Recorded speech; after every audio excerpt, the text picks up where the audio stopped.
absolutely gorgeous day here at Dodger Stadium, albeit a warm day, 93 degrees. And the forecast is for sunny and hot weather for Game 2 of this National League Championship Series between the homestanding Dodgers and the Philadelphia Phillies. The big star on the mound is Pedro Martinez today, and for more on that, let's join the fourth member of our broadcast team today, Craig Sager. Craig? Well, Pedro Martinez, the Phillies starter, will step on the mound at Dodger Stadium today, where his career began 17 years ago. Despite that great resume that Chip mentioned with the 3 Cy Youngs and years of experience in both leagues, he began the year not knowing when and where he'd ever pitch again. The Phillies didn't sign him until July 15th, but they won 8 of his last 9 starts. I talked to Don Mattingly, the Dodgers hitting coach. He says he no longer throws 97 miles per hour, but he has hard to prepare for as any pitcher in baseball. You throw a fastball, a curve, a changeup, a slider, and lately a cut fastball, all at different speeds, all inside part of the plate and outside part of the plate. We should be in for a treat today because he's awfully fun to watch and usually very difficult to hit. All right, Craig, thank you very much. Great report. Look forward to hearing from you as the afternoon unfolds here at beautiful Dodger Stadium. Here are the starting lineups. They're brought to you by Budweiser. Jimmy Rollins leads off at short. Shane Victorino in center field bat second. Now this fearsome middle of the Philly attack with Chase Utley, Ryan Howard at first base, Jason Worth in right field. Raul Ibanez, one of the hitting heroes last night, is in left. Pedro Feliz at third. Carlos Ruiz homered in Game 1. And, of course, Pedro Martinez pitching and is batting ninth. A familiar face for the Phillies and their fans is Vicente Padilla, now wearing the uniform of the Dodgers. And, boy, was he good after they picked him up. Well, 5-0 to include the postseason, 4-0 there. Started in August 27th. 13 games over 500 in his career. 112 games total this year with Texas and with the Los Angeles Dodgers. Vicente Padilla idolized Pedro Martinez growing up. He, too, throws a lot of pitches. 2-seam, 4-seam fastball, curveball that he'll throw down into the 60s. He really loops that over on the first pitch. He's got tremendous command, works both sides of the plate, and he's absolutely in his element coming off a terrific game to wrap up the division series, beating the Cardinals on just 4 hits. Jimmy Rollins is the man stepping in, and I think as this game unfolds, guys, the both sides of the plate issue with Padilla is one we will pay close attention to. As Rollins looks at a fastball high. Padilla not afraid to pitch inside, and sometimes, as we've seen, that's been to his detriment. He's had more hit batters than he has wins in his career, 99 to 98. Rollins hits a fly ball to left field. Manny Ramirez battles the sun. That's the sun field in the early innings, and he makes the play for out number 1. You could see Matt Kemp, the center fielder, came over to check with Manny, and this is what they're dealing with. A high sky, no clouds whatsoever to give you any perspective of a background. The sun has always been an issue here in day games, especially late in the season. So Matt Kemp, the center fielder, is the quarterback. He's got to help out both Ethier and Manny Ramirez. So 1 out for Shane Victorino. The Phillies center fielder looks at a called strike from Vicente Padilla. Victorino seems always to be in the middle of things when it's the Phillies and the Dodgers in postseason play, and he was again in Game 1 last night. And he hits this ball in the air to right field. Andre Ethier has a beat on that. 2 fly ball outs for Vicente Padilla to start the game. Padilla will put the ball in play, and there's going to be some fly balls. Ramirez, Kemp, and Ethier in the outfield. Kemp doubled off Carlos Ruiz at first in the 8th last night. Blake Furcal on the left side, Ronnie Belliard and James Loney on the right side, and Russell Martin, the Gold Glove catcher, will flash the signs for the pitcher Vicente Padilla. And Chase Utley is in the box against the Dodger right-hander. Utley went 0 for 4.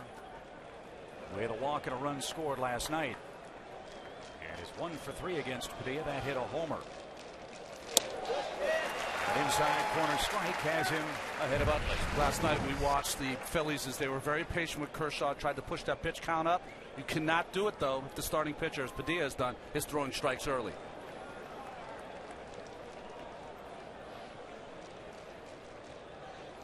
Utley right on top of that plate.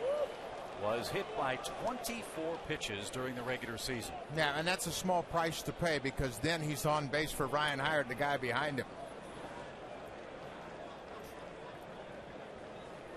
Unlike many of the hitters, though, that get hit a lot, no protective gear for Chase Utley.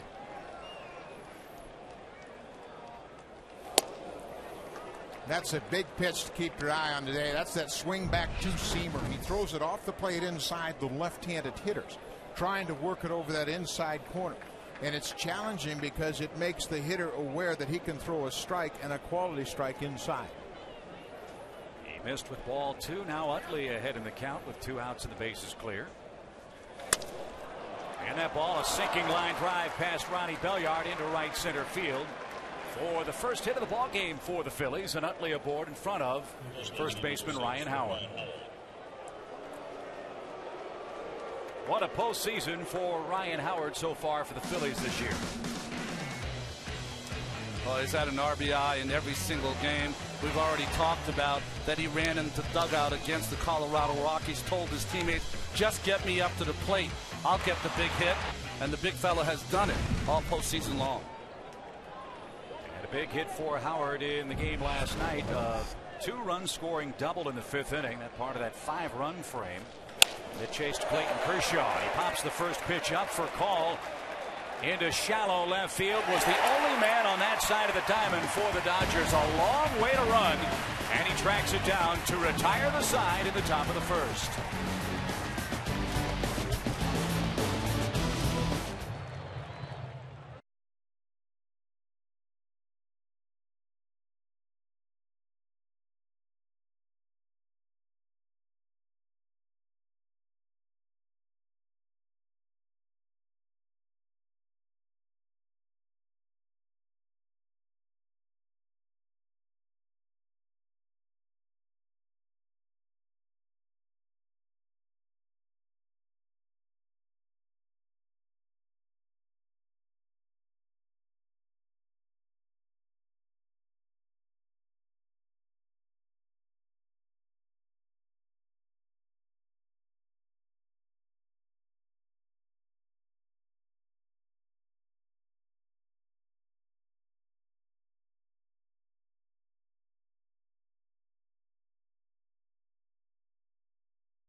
Of the 1st inning, here's Joe Torre's starting lineup, brought to you by Budweiser. Rafael Furcal leads off at short. Matt Kemp in at center field. This is their lineup against a right-hand pitcher for the Dodgers. Andre Ethier bats 3rd. Manny 4th. James Loney had a big night last night as first base. Casey Blake at 3rd.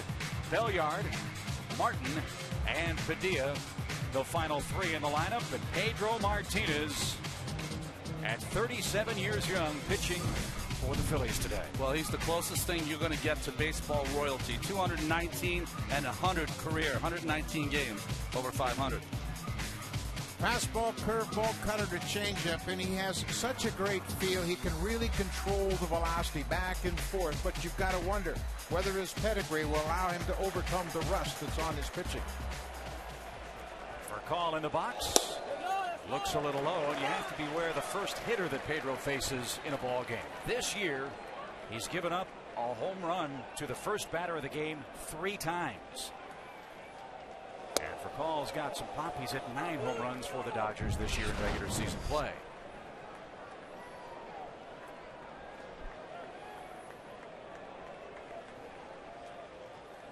You cannot underestimate the incredible range of emotion that has to be coursing through Pedro Martinez as he stands atop this Dodger Stadium mound today. A high fly ball hit toward left. Ibanez is under it. And a lot of fly balls early. And for call, the first victim for Martinez today. 1 out. Take a look at the defense for Philadelphia. In the outfield, Ibanez, Victorino, and Jason Worth. Great range in the outfield and strong arms. On the infield, Felice and Rollins on the left side. Chase Utley and Ryan Howard on the right side. Utley was charged with an error in last night's game in the 5th inning. Carlos Ruiz did a terrific job of working his bullpen through this Dodger lineup late in the ball game last night.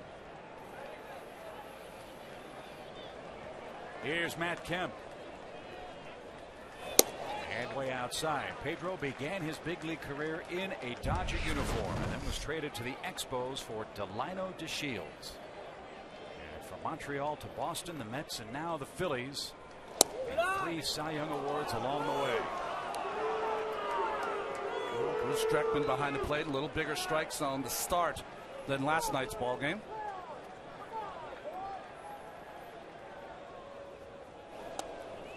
That ball missed inside from Pedro.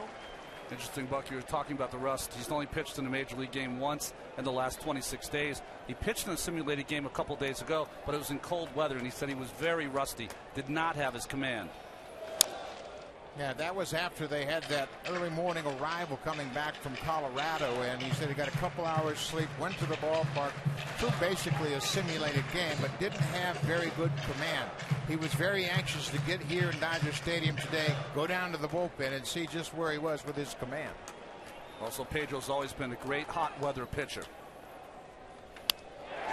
Looping line drive out to short that Jimmy Rollins is able to catch. And 2 quick outs as we check out Pedro Martinez as a Dodger, an undrafted free agent back in 1988. Wow, just the sheer velocity that he had in those days, an untapped talent. You know, they always said that he was one of those pitchers that they didn't know if he was going to last, because in those days, if you were not a tall right-handed pitcher, you were put in the pen because they thought you would not be able to take the strains and rigors of a 36 start season. Yeah, if you were playing amateur ball right now, the size of Pedro Martinez, Tim Hudson, or Greg Maddux, you probably wouldn't get drafted.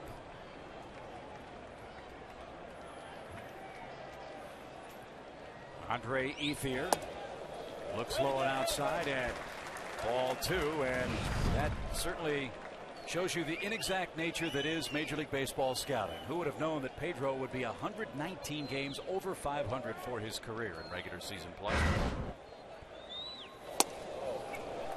And it really boggles the mind that it took so long for him to hook on with the team this season. Yeah, I saw him pitch during the WBC in Fort Lauderdale in spring training, and he was in great shape, and the ball was really coming out of his arm. He pitched for the Dominican Republic. Well, he's talked about it officially. He thought coming off the WBC he was throwing as well he's thrown in a couple of years, and he thought he warranted a regular contract, not an incentive-laden contract or a minor league contract. Popped up into shallow center. Chase Utley has a beat on it. He's got it. Pedro Martinez 3 up, 3 down in a scoreless first inning in Game 2 at Dodger Stadium.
After one, and this National League Championship Series coverage on TBS is brought to you in HD by BMW, the ultimate driving machine.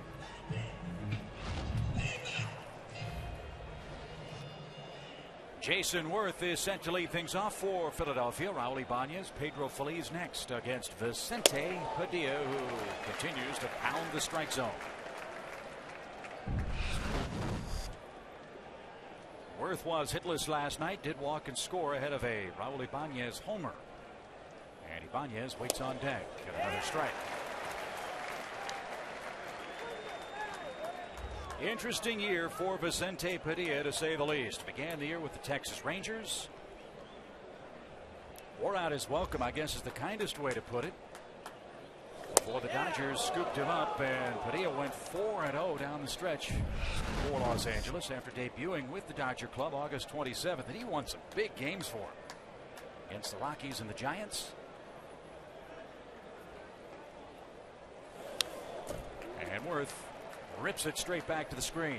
Yeah, beat San Francisco once and Colorado twice down the stretch. Padilla was placed on waivers after a game pitching for Texas in early June. There were some brushback pitches, some beanballs in the games he worked. As he strikes out Jason Worth, looking for the first out in the second inning, but not the first time that Texas thought about saying adios to Padilla. Yeah, Padilla has such great command on both sides of the plate. He uses his fastball early in this at-bat. And if you watch the pitch sequence to Jason Worth, he gets the top of the strike zone strike with the four-seamer, runs the two-seamer back on the outside corner, misses down, and then watch this pitch, fouled off a fastball, and then he comes with the inside breaking ball. He freezes Worth, who couldn't swing at it. Ibanez drives the ball down the left field line. That's into the seats foul. And a quick strike to the Phillies left fielder, Raul Ibanez. He really is a challenge, Padilla is, for batters, because he literally works to both sides of the plate with all of his pitches. And then, as he did to Ibanez there, he throws a very slow curveball on the first pitch to get ahead. And that's a pitch he used an awful lot, did Padilla, against the Colorado Rockies on the season's final regular season weekend. And he used it with pretty good effect as he misses downstairs at 97 miles an hour. 1 ball, 1 strike. What makes that such a great pitch against left-handed hitters? It gets them off his fastball. So it shows them a lot different speed. That's over the inside corner. Nasty pitch. 1-2. That's basically the pitch that Greg Maddux brought into vogue. That two-seam fastball off the plate inside to left-handers with that swing back over the corner. Ground ball toward first, scooped up by James Loney. Good play. 2 out.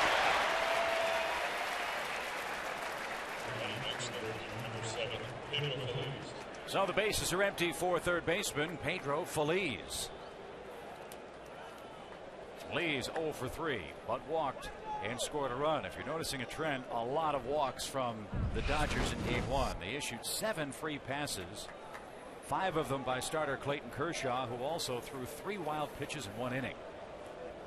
That's the first time that's ever happened in League Championship Series history. The real shocker, though, was the George Sherrill 2 walks. They had not seen that all season long after coming over to the Dodgers. 2 walks, and then the Ibanez homer broke open the game for Philly. They won it by an 8-6 final score. And a foul ball back. Phillies down 0-2. They really need Padilla to have a good start. The 2008 and 2009 NLCS between the Phillies and the Dodgers. Starters ERA for the Dodgers, 7.27.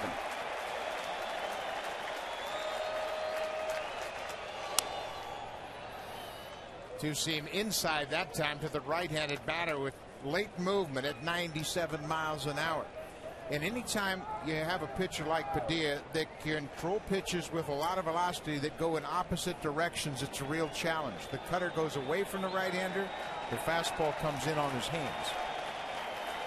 Let the guessing games begin on 0-2. Inning over. Second strikeout for Padilla. He looks very sharp. No score, second inning.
Performance is brought to you by the new movie Astro Boy in theaters October 23rd.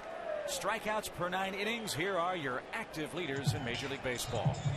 Well, Randy Johnson, top of the heap, almost 10.5, over 10.5 per 9 innings. Kerry Wood. Pedro Martinez has always been a strikeout pitcher, and it's sometimes a challenge for a pitcher that has leaned heavily on the strikeouts to think about contact and getting the ground ball outs. And this might be the marquee matchup of the day. Pedro Martinez versus Manny Ramirez. Manny 6 for 36 lifetime against Pedro.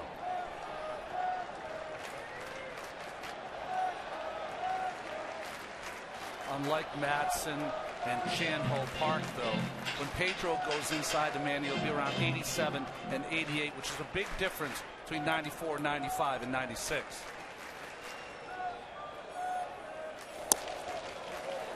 Missed his spot trying to run that two-seamer outside. It's a real challenge for a catcher to catch someone as established as Pedro, because Pedro thinks of things other pitchers can't normally do. What a cut by Manny Ramirez. 2 balls and a strike. A big night for Ramirez last night. Facing left-hander Cole Hamels. A long home run by Ramirez brought the Dodgers to within a run. And this ball popped up behind the first base bag. Ryan Howard drifts back. He is in foul territory. And Pedro Martinez has retired the first 4 Dodgers he's seen today.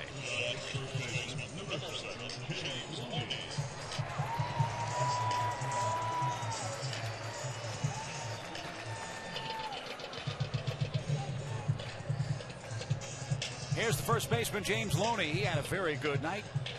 3 for 4 and a line drive homer over the fence in right field. That gave Los Angeles An early 1-0 lead.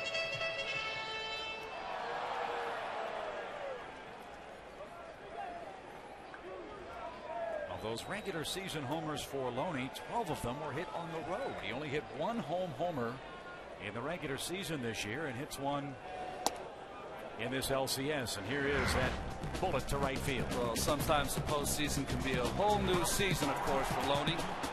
Hits this home run on a fastball out over the plate from Hamels.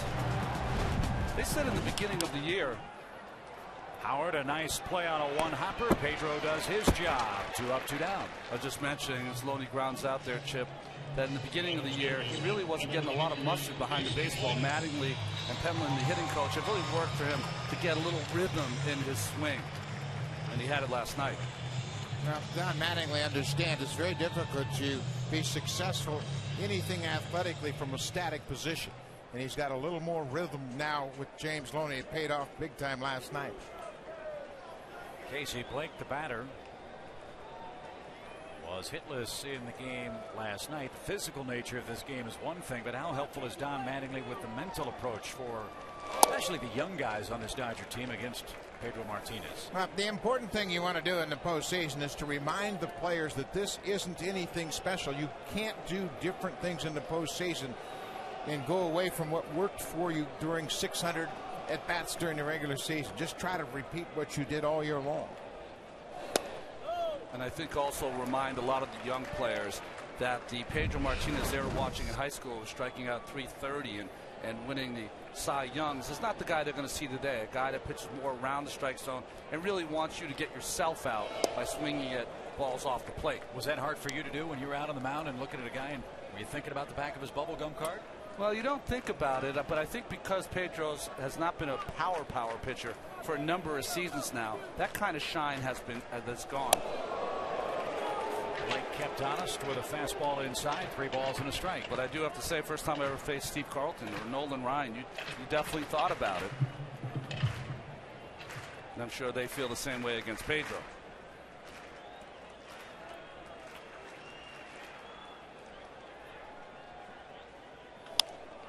Another pop-up, this one by Casey Blake, and that'll carry out to Jason Worth in right. He too battles the sun. And how about Pedro Martinez? 6 men up, 6 men down as we move to the 3rd.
By Budweiser, no score after 2. What a day. We had rain here when we first arrived. There was some concern about inclement weather, and it's been anything but. A sun-splashed crowd here at Chavez Ravine. And Vicente Padilla takes on Dodger killer Carlos Ruiz. Boy, what a run he's had against Dodger pitching. Well, this year, including the postseason, he's 10 for 17 with a couple of home runs and 8 RBI. Might want to change the scouting report on Ruiz. And a good cut there, evens the count. 1 ball, 1 strike. Here's the home run he hit in inning number 5. What they've said about Ruiz is that he's been a lot more patient, especially in the postseason, getting to his count. He just missed the 2-0 pitch, got the same pitch, just a little lower on 2-1, and that 3-run home run. Charlie Manuel was standing next to Jimmy Rollins when he swung and missed at that 2-0 fastball, and Charlie said 4 inches lower and he'll knock it out of here. Boy, he tomahawked it right out for the Philly Ballclub. Ruiz, as you know, in the World Series last year, had a big home run as well for Philadelphia. So a great run in postseason again for the Phillies catcher Carlos Ruiz. 2 balls, 2 strikes. Bases clear. And right back up the middle, a clean single. Got to change the scouting report. 11 for 18 for Ruiz. He loves that fastball. He jumps all over it. Well, this pitch was the pitch that he struck out Worth on. That little breaking ball that starts right at the right-handed hitter, bends over the plate. But Ruiz, anything up, he usually puts a pretty good swing on. What you want to see is contact out in front of the plate. That means you're getting the head out and you're squaring up on the ball. So Pedro Martinez will bat. Dodgers think he'll bunt. Let's see if he'll move Ruiz along here in inning number 3 of game 2. 63 sacrifice hits in Pedro's career.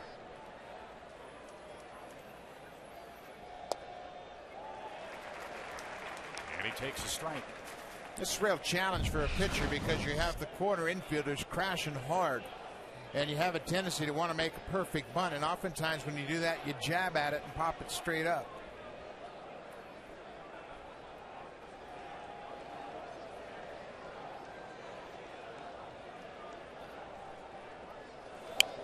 That ball is popped up, dropped by Loney. They will throw it to first. And the tag on Martinez.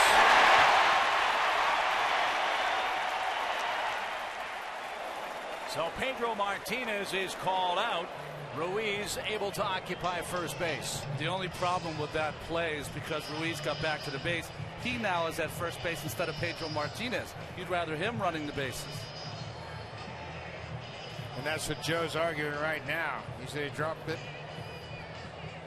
Checking with the home plate umpire, Bruce Dreckman. And he's trying to get Dreckman's interpretation. Was it a ground ball? Was it a drop intensity? Calling him out for the pop-up? Or are you calling him out because Ruiz went back no matter what? Take a look at this ball is popped up. Here comes Loney, and watch Loney. He drops it intentionally. He gets to it, makes it try to look as if he dropped it, but you can see intensely just had to go off the heel of his glove. And Ruiz gets back in time, so he is right there safe, but they step on the bag, and that retires Pedro. The key was to tag Ruiz, then step on the bag. Right.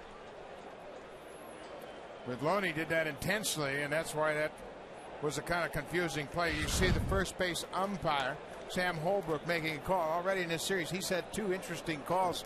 The one in game 1 with Victorino in the rundown between first and second.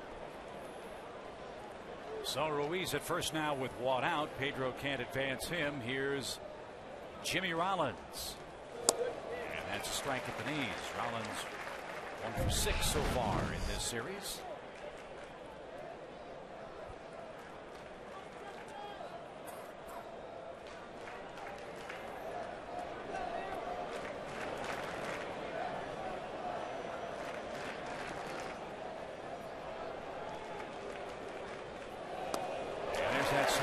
Pitch for strike 2 call. That's a pitch that Padilla really used with great effectiveness down the stretch for the Dodgers. Yeah, you don't really want to swing at that until you get 2 strikes where you have to defend the strike zone because it's so slow.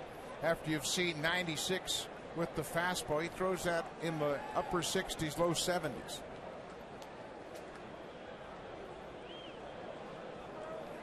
Another thing Padilla does very effectively is he holds the ball, and that creates some tension in the hitter at the plate. It just makes him wait. We'll try that fastball in, Buck.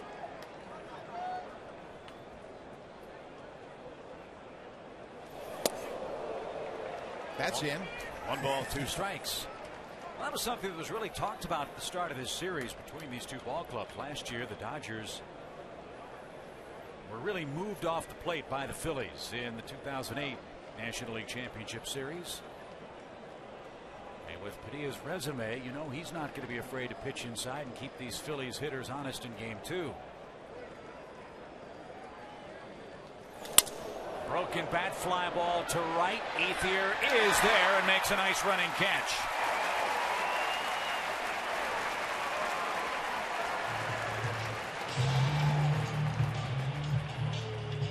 It's a hard ball to read for outfield. As you see the bat come through the zone, you don't realize it's a broken bat, so he doesn't have the carry. So his initial step and reaction was to go back, and then he picked up on the sinking liner and makes a nice catch. Well, you can see from the angle right behind Ethier that it is hard not only to pick up that swing and the broken bat also, but in this daylight, it's tough to pick up the baseball. So Victorino bats. He too flied to right his first time up. Is 0 for 1 in the game. And there's that big, slow breaking curveball. 0-1. 55 miles an hour, and watch how Victorino's on that front foot. And that's the one thing, if you can mess with the hitter's timing, you can have a good day from the mound. So there's only 40 miles an hour difference between 2 pitches for him today. That's easy to pick up, right? Victorino is even having a laugh.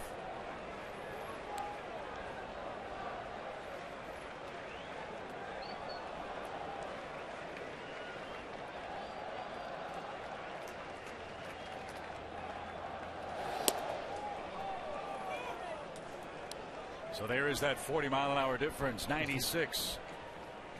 But too tight. 1 ball, 1 strike. The inning began with a Ruiz single. Pedro Martinez tried to sacrifice him.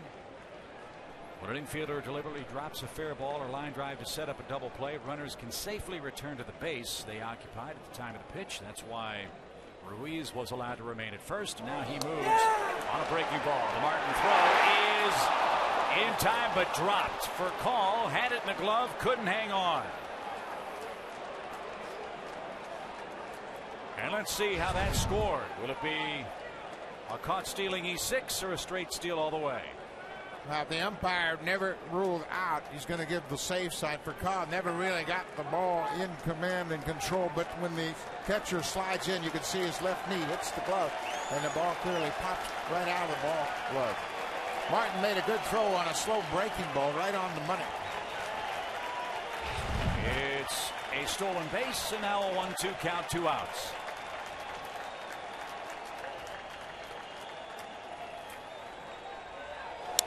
Popped up a breaking ball. Furcal calls everybody off. He's got it. And that retires the side.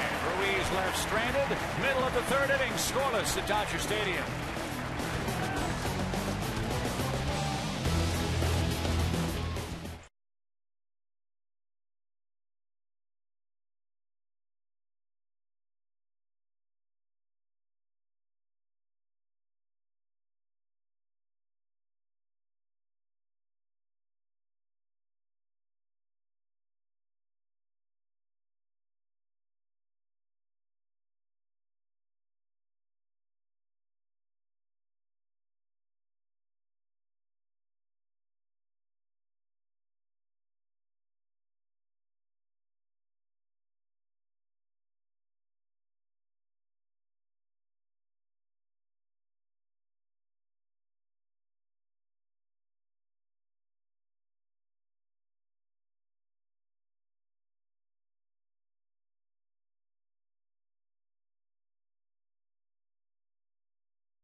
Espanol. Live MLB postseason Spanish language feed is available via SAP.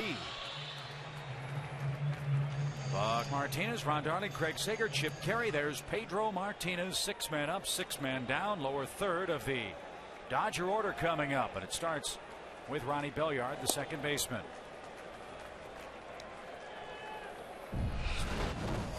Belliard 2 for 5 in the series opener. Good postseason working so far for the Dodgers. And he hits a ball high in the air to left center field, but playable. Victorino Ibanez. It'll be Raul in left center field for out number 1. It's time to talk, brought to you by Charles Schwab. Joining us today is Phillies hitting coach Milt Thompson. And Milt, let's talk about the special challenges you face in taking on a guy like Vicente Padilla today. Well, he's got a lot of movement on his fastball. He's throwing in the mid-90s today, and he's throwing that cutter when he gets ahead of guys. So it's been pretty tough today. Another big game for Ryan Howard last night, Milt. Tell me a little bit about this big guy's work ethic as he tries to get better and better. Well, he worked hard. It started this winter. You know, everybody said he was kind of poor over there at first base, so he worked all winter to get in shape. He lost about 25 pounds and, stole bases this year, triples, everything. It was good. Milt, Carlos Reyes had a great run against the Dodgers, and Charlie thinks he should hit 260, 270. What's keeping him from doing that? Well, sometimes, he wants to stay in the middle to be successful, but, sometimes in our ballpark, you try to hit the ball out of the ballpark, it gets you in trouble. But if he stays in the center of the field working gap to gap, he has a chance to be a 275 hitter. Very nice praise from Milt Thompson talking about Ruiz and Ryan Howard, two big parts of this Philadelphia offensive club, quite obviously, and the defensive improvements are worth talking about too, not only for Ruiz but Ryan Howard too. That was job number 1, he felt, in spring training. Lose the weight and get better defensively at first base, and a lot of work with Sam Perlazo has helped that process along.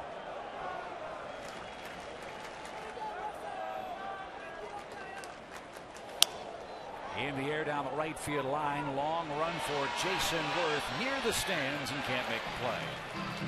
Well, you talk about Ryan Howard. He went to Florida in January, began his off-season conditioning program, really worked hard, and then he got into spring training and worked with the third base coach, Sam Perlazo, who also doubles as the infield coach. And they worked on fundamentals, just getting set, anticipating the ball being put into play, and being in the right position when the ball is hit, and it really improved Ryan's defense at first. Well, Sammy has such a nice way about him. I'm sure it was easy for him to get through to Ryan. Also, Ryan, the last couple of years, because of the errors he was making, was starting to affect his throwing. And his throwing has been very impeccable all season long. 19 errors in 2008, 14 this year. Not a dramatic decrease in the number of miscues at first. As Russell Martin, a flare into center field, will drop in cleanly. That's the first hit for Los Angeles today. A one-out single here in the third inning.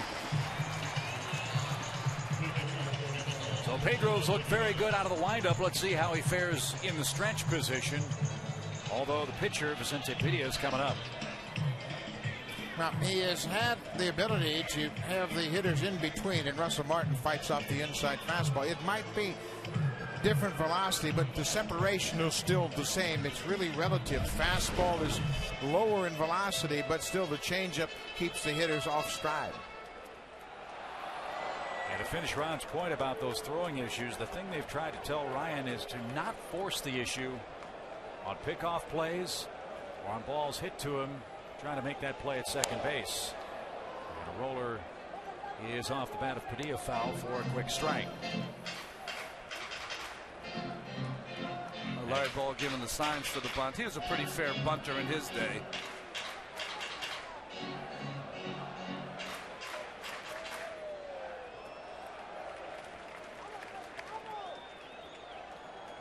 Just in case they start the runner and try to catch you flat-footed, anticipating a bunt and play hit and run. That's why Ruiz was looking in the dugout.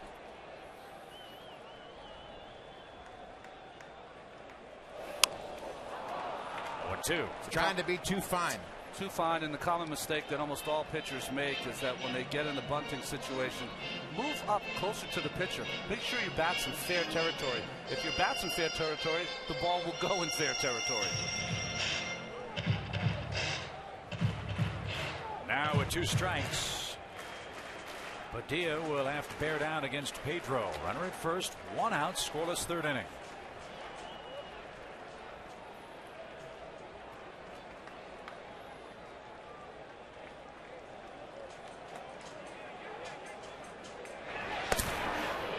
And a quick tag, but Martin back safely at first.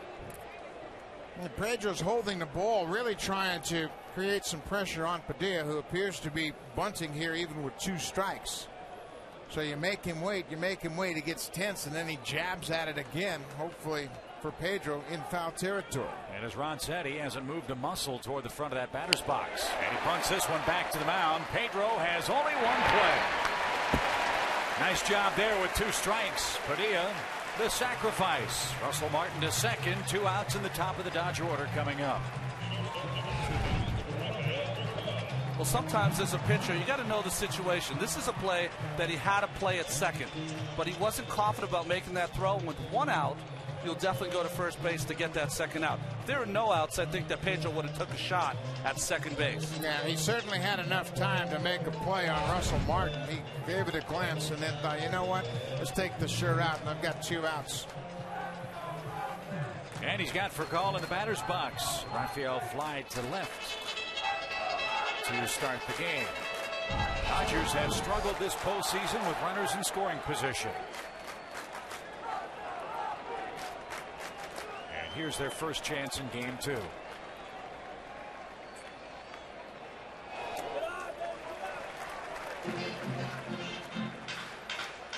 And of late, how many times we watched in postseason, pitchers make bad decisions on bunts that have hurt their team. Happens all the time.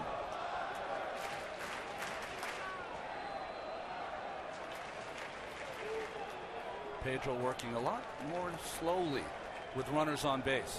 His tempo was very quick out of the windup. Retired the first 7 men he faced before the Martin single.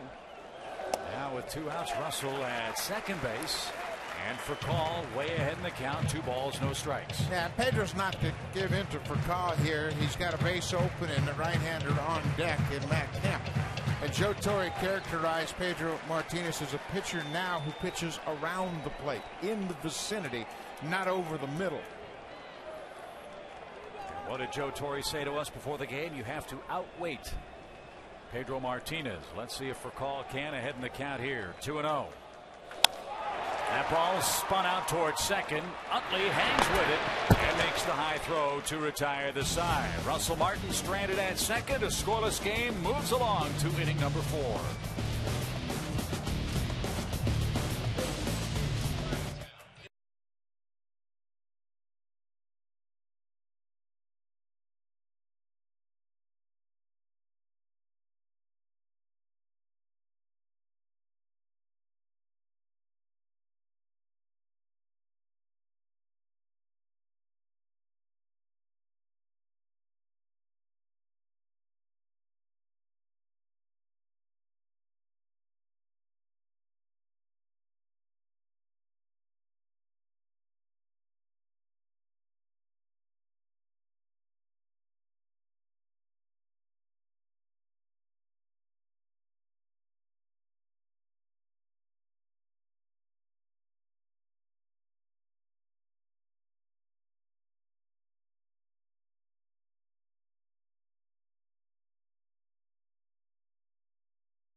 see the Hollywood Hills. No score here in game 2 after 3 innings of play. The series will move along to Philadelphia Sunday night for game 3 of this National League Championship Series.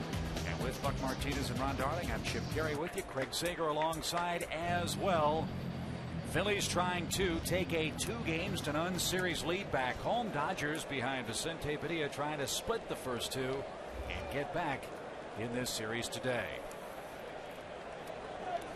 And a tough inning ahead for Padilla. Second time through for Chase Utley, Ryan Howard, and Jason Worth. Utley singled his first time up. This is always important for a hitter. Get a second look at a pitcher, get a better feel for the velocity, get a better feel for his release point. And with as much video as there is in the game today, hitters still want to step in the box and get a feel for what Padilla is featuring today.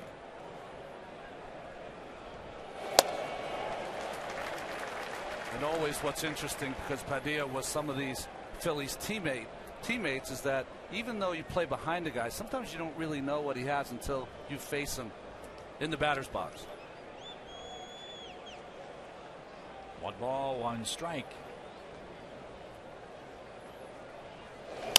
And a roller hit to the right side. James Loney takes it to the bag himself. 1 up, 1 down in the top half of the 4th.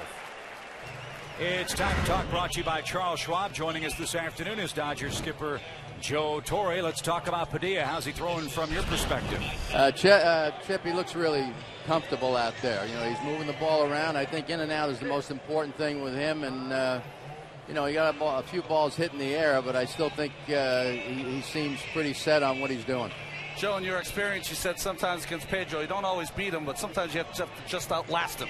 Well, I think it's important, Ron, to have your pitcher match him. Again, you know, keep the game close, make him work hard, make him throw a lot of pitches, and, you know, get him out of the game and hopefully beat the bullpen. Joe, this is a 7-game series, but how important is it to your ball club to win game 2?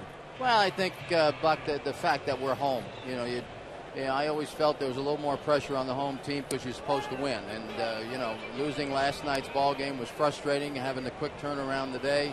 But these guys are ready to play. You know, hopefully we can continue maintaining our patience, and the second time around with Pedro, we can have some better whacks.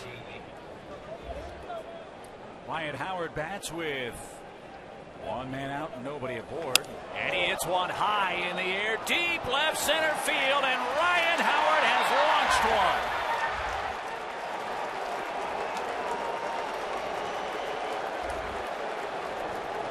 Speaking of getting good whacks, Ryan Howard just did that. A mammoth home run gives Philadelphia a 4th inning lead. His second career home run against Padilla, and it's one of those slow breaking balls that he stayed back on and goes the opposite way. Just trying to loop it on the outside corner, stayed out over the plate about belt high.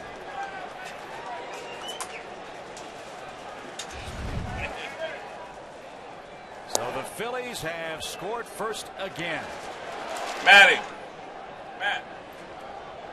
On a mammoth Ryan Howard homer, it's 1-0 here in the 4th.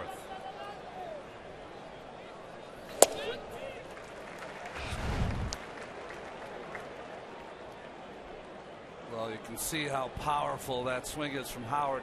We mentioned yesterday, when he faces a fastball, he wants it down, but he has no problem with the breaking ball up in the strike zone. The reason he can get to that breaking ball up is because it's 10 to 12 miles an hour slower than the fastball, and his bat can catch up to it.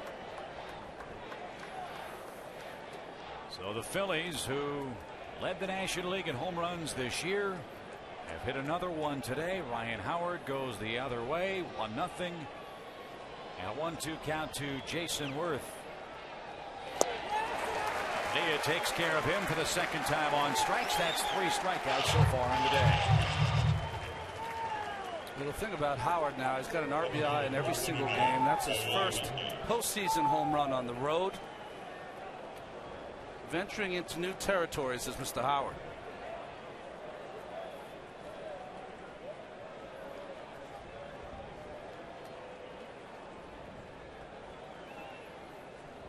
So Raul Ibanez bats with 2 men out, and this big hit brought to you by Hass Avocados and Ibanez.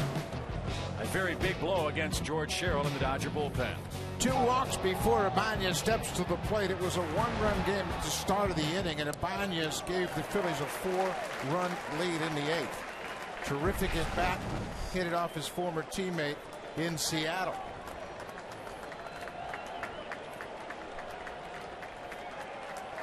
Ibanez quickly down 0-2.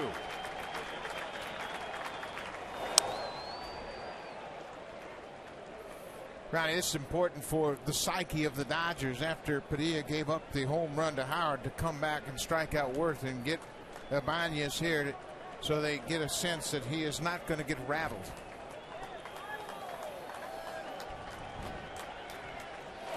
Something that Jimmy Rollins was talking about. He said, I've played many games behind Padilla. He's got amazing stuff, but sometimes he'll get rattled if the other team breaks out with a few runs. But only 1 so far from Howard, and as we've talked too about Dodger Stadium, hot weather, daytime action, the ball flies. And if he can keep it at 1 swing of the bat could even the score very quickly against Pedro in the next half inning. 1 ball, 2 strikes.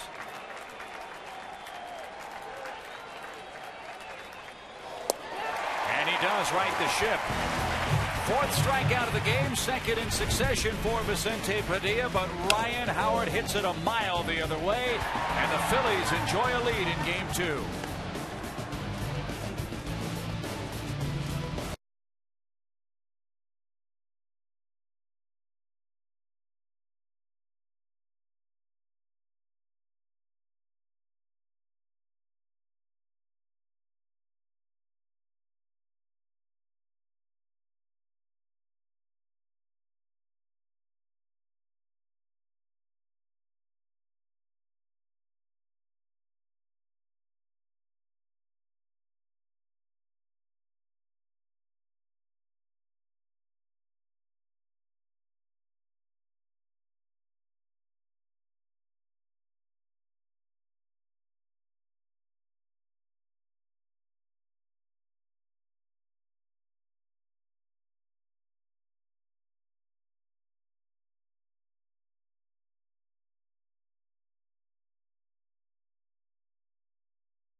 November on TBS. Wake up. George Lopez is bringing the party back to late night. It's Lopez Tonight, weeknights at 11:10 Central, starting November 9th only on TBS.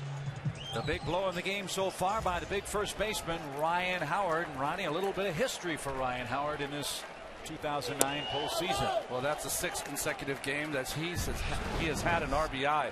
That ties Bernie Williams in 1996 and Ivan Rodriguez in 2003. So let's see if Pedro Martinez can have one of those shutdown innings we've talked an awful lot about in this postseason. He leads by a run with the 2, 3, 4 hitters coming up for the Dodgers, their second time through the order. So important. Shutdown innings for you guys at home is when a starting pitcher goes out, his team has given him a run or a couple of runs, and he gets a 1, 2, 3 inning, gets his team back in the dugout to hit again. Pedro has had a little trouble this season, though, as you see that 5.06 ERA, despite the 5-1 record.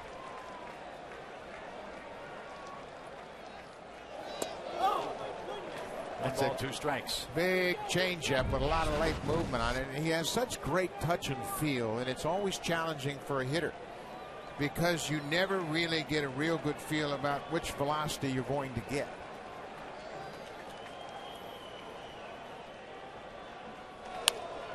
That ball off the glove of Pedro Martinez. Utley with a bare hand won't have a play.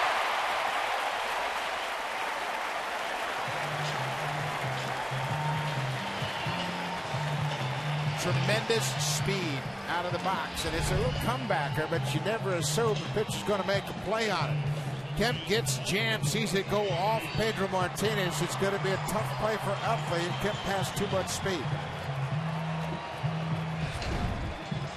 What happens a lot of times to your starting pitcher, that ball comes off the bat, that almost came off like a changeup, kind of fooled Pedro, and had a lot of spin on it also.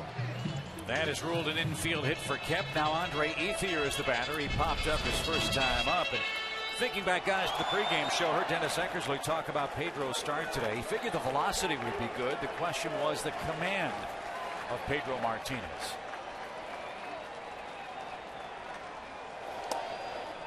How would you guys evaluate both of those things, velocity and command, through 3 innings so far? I think his velocity is fine. I think his command has been outstanding for a guy that's pitched in 1 game in the last 26 days. Yeah, and it's amazing when you have the experience of Pedro, you can make the adjustments on the mound. You don't need a pitching coach to come out or a catcher to say, hey, Pedro, you need to do this. He can tell by the feel of the release. Again, he's in the stretch in this 4th inning. Leads by a run, big hole right side.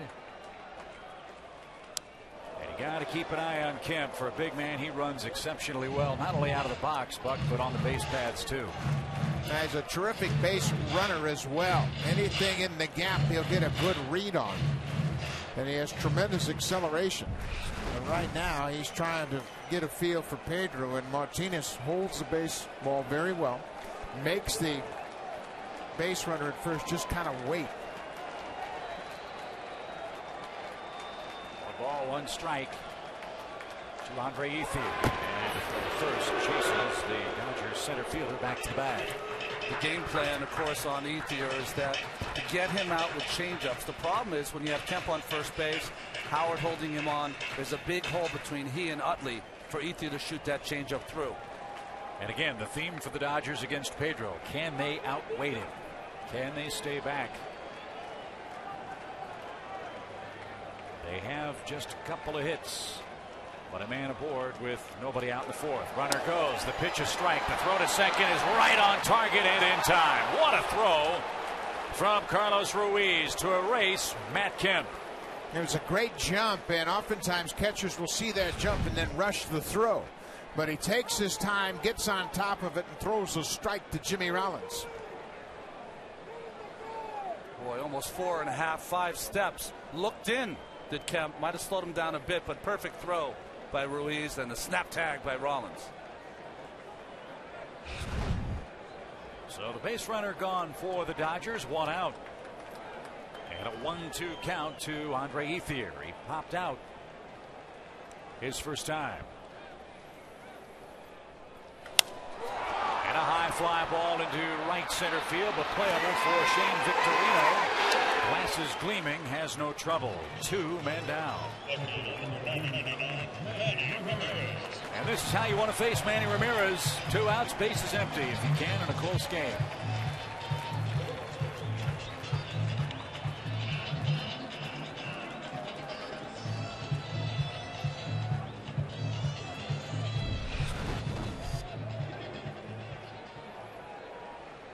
Manny Ramirez popped up his first time up.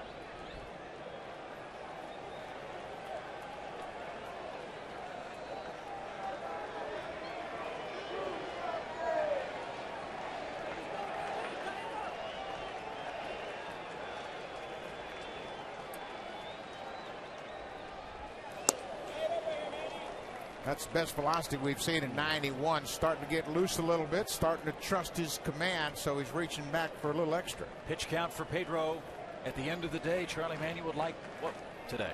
Well, he changed about 3 or 4 different times. Went from 75 to 100 in about 40 seconds. And another pop up to the right side, playable for Ryan Howard. Manny Ramirez flips the bat away in disgust, and a leadoff hit. A caught stealing and 2 pop outs ends the 4th inning. 1-0 Phillies in game 2.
Game 2 today here at Dodger Stadium. Ryan Howard's 4th inning homer, the only scoring to this point.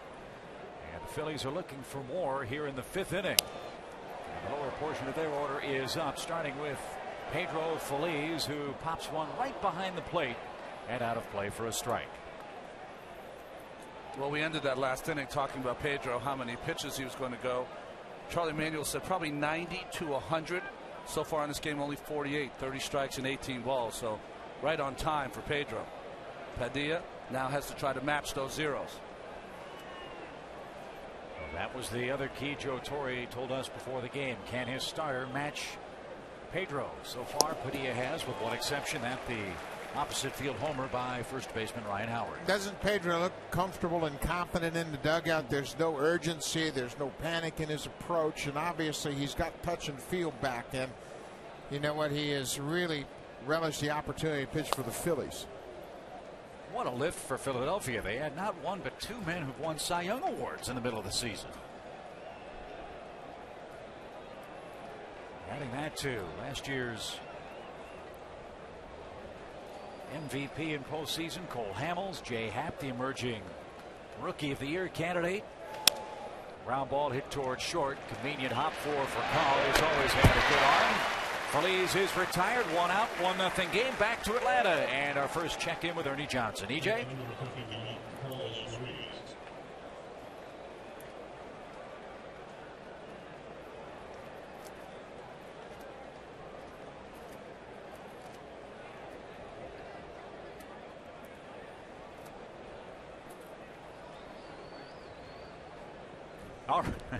All right, EJ, thank you very much. Yeah, we want to wish Joe Buck and Tim McCarver luck tonight as they get things started in the Bronx. That should be a marvelous American League Series, guys. If there's been kryptonite for New York, it's been the Angels in seasons past. Yeah, and it's going to be all about the Angels starting pitching, whether John Lackey and Jared Weaver can replicate what they did against the Boston Red Sox in a division series. Fouled away by Carlos Ruiz, who has singled and stolen a base so far today. John Lackey against CC Sabathia. All the big ticket acquisitions, Buck and Ron, by the Yankees in their first round matchup with the Twins, played and pitched reasonably well for them, which I'm sure gave them a big sigh of relief. Well, Burnett pitched well despite the walks in his one start, and Teixeira, of course, only had a game-winning walk-off home run. But how do you beat the Yankees in postseason play if Alex Rodriguez continues on the tear that he was on? If he stays on that tear, you don't. No balls, 2 strikes. And off the plate to the Philly catcher. I think it'll be interesting to see how that ballpark plays. They have very rainy weather, very cold weather. That might negate some of those balls carrying out to right field. And Buck, you saw the Angels in that first round matchup here on TBS as they finally were able to take care of the Red Sox in round 1. How key do you think the running game will be head-to-head, Angels and Yankees? It's huge, Chip, and obviously not so much just the stolen bases, but their ability to go first and third. If you think about a wet field and how the outfield is for the Yankees, you're going to have to make some plays on balls in the gap. The Angels' speed will allow them to go first and third and sometimes score from first on those balls in the gap. 1-2. And driven in the air to right field. Ethier on the run, drifting back. But he'll have to play. And there's your second out. Well, you throw this guy a high fastball, you are playing with fire. He hit that ball a long way the other way, but for the second out. Padilla was able to keep it away from him, and that kept Ruiz from pulling the ball to his power side of the diamond. And this is a big ballpark, boy. Little guys down in the order, they generally have to pull the ball to hit the ball out. And that's what Ruiz did in game 1. But he's 1 for 2 today. And here's Pedro, who popped out trying to bunt his first and only time up. We've talked a lot about Manny Ramirez in this series. It's a 1-0 Philly game. And Joe Torre and his club have talked about how they can win without Manny Ramirez having a big ball game. All those kids had such a big night in last night's game 1. Somebody's got to step up for them, or they're going to be in an 0-2 hole. And headed to Philadelphia for game 3 of this set. A little low to Pedro, 2 balls and a strike. Now, if you look at the line score last night, the Dodgers out-hit the Phillies 14-8, but 7 walks in 3 wild pitches. That's like 10 extra hits. So the Dodgers just gave the Phillies too many extra bases, too many extra opportunities, even though they held them to 8 hits.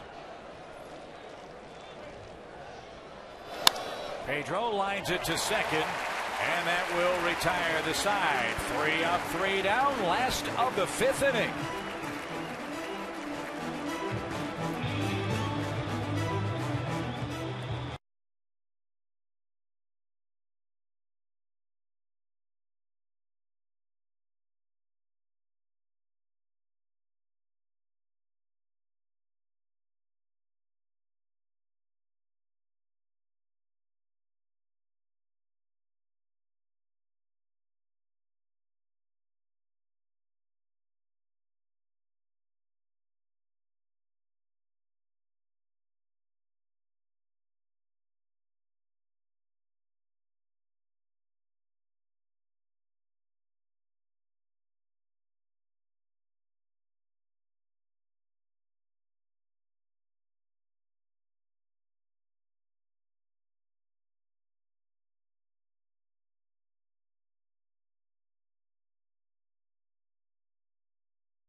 half of inning number 5 in game number 2. Visit TBS Hot Corner at MLB.com/TBS Hot Corner to sign up and watch live video companion coverage of this game and every NLCS game. Pedro Martinez back to the hill with James Loney, Casey Blake, and Ronnie Belliard coming up. Martinez leads by a 1-0 score. That courtesy of a Ryan Howard 4th inning homer.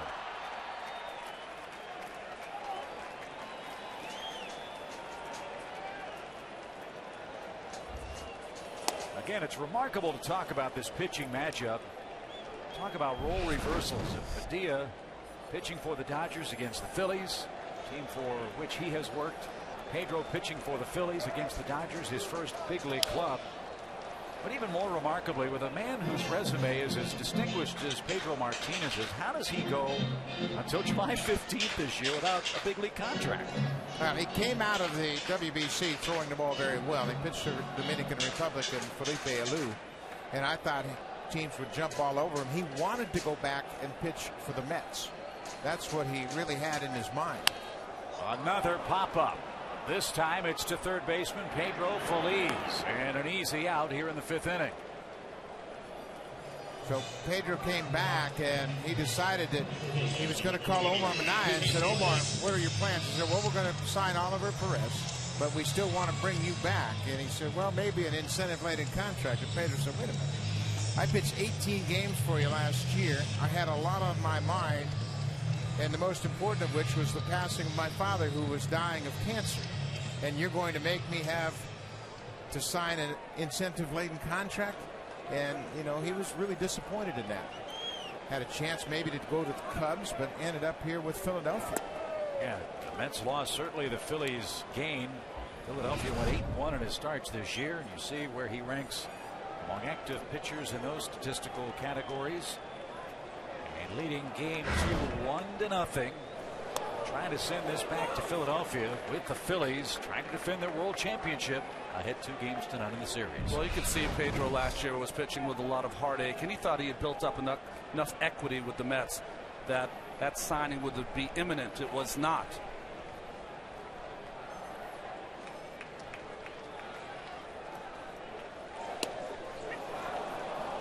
Two balls and a strike.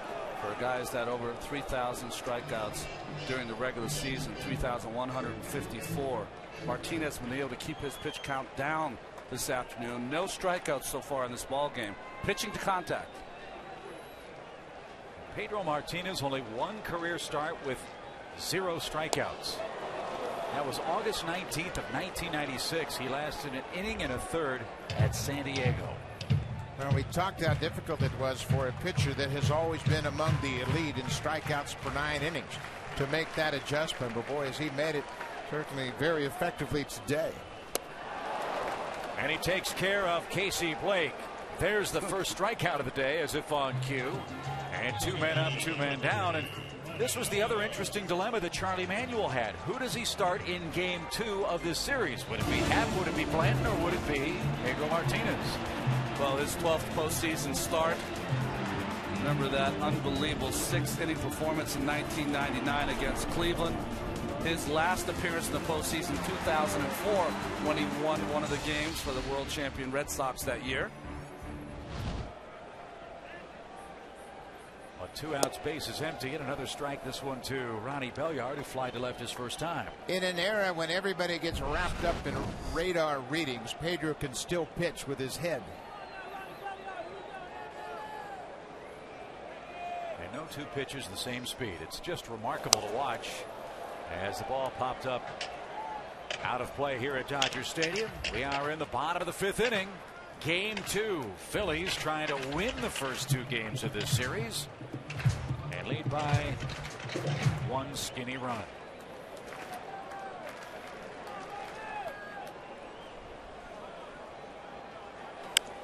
And popped out of play. Boomer in the pregame show said he thought Charlie Manuel should have pitched Joe Blanton today in game 2 of the series, but Charlie's told us there's a very good reason why Blanton is in the bullpen and not the starting rotation. Well, both Blanton and Happ have more versatility than Pedro Martinez, so they can go in that bullpen. They can pitch early in a game if your starter falters, or they can pitch in the back part of the game. Liked Blanton's bulldog type of mentality also in that pen. Really, the only thing you can do with Pedro is to start him if he's going to be on your roster.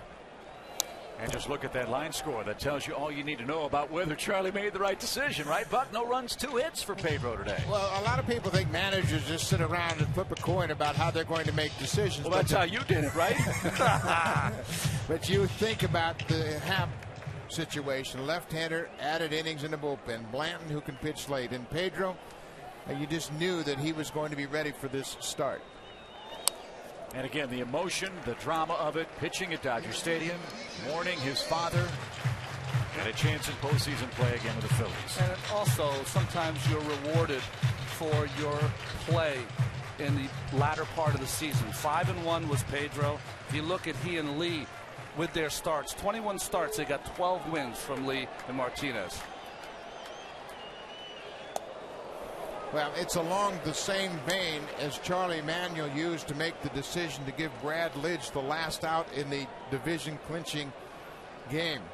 Lidge had blown 11 saves, but Charlie knew that he was going to have Brad Lidge in this postseason and gave him that opportunity. And how about Pedro Martinez? His first and second strikeout come in this 5th inning of play, and he's leading 1-0.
Heat situation with Craig Sager. Craig?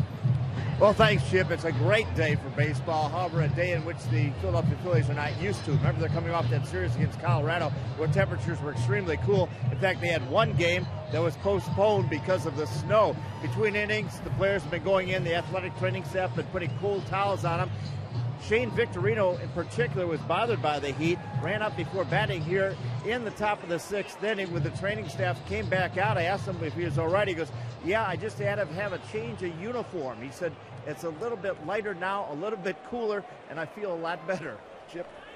All right, Craig, thank you very much. How's a guy from Hawaii complain about the heat, for crying out loud?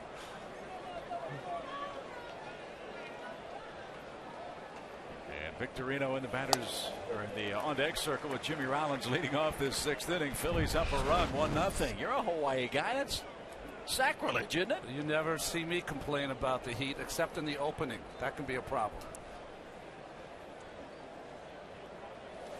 And a foul ball by the Philly shortstop. He's 0 for 2. Yeah, there's not a ball player in this postseason that wouldn't trade this over the cold and damp weather that they're going to deal with in New York tonight. That's one of the reasons Hap got the start in Colorado and not Pedro Martinez, because Pedro, at this point in his career, very difficult for him to pitch in cold weather. It's better to have the warm weather. Chase Utley played at UCLA. He's quite used to this weather and doesn't mind it one bit. They know what they have ahead of them in Philadelphia on Sunday. That moves the feet of Jimmy Rollins. 1 ball, 2 strikes. 5 hits in this game, and both pitchers have really done a great job. The only mistake Padilla's made is that breaking ball on the outer part of the plate to Ryan Howard, and it got tipped cap to a hot hitter. Breeze starts to pick up. That'll cool off the crowd here at Dodger Stadium. And the count is still 1-2 to Jimmy Rollins.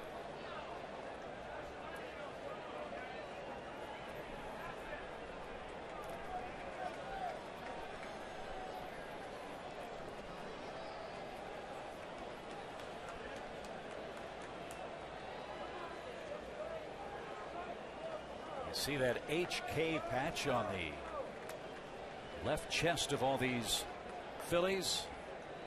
That's in honor of their legendary broadcaster, Harry Callis, a dear friend to all of us, who passed away early this season. And talk about one of the game's true gentlemen and a wonderful voice. Every game they hang one of Harry's jackets in the Philly dugout. And for those of us who've had the good fortune just to say hello a few times with Harry Callis, he's a man we all miss tremendously.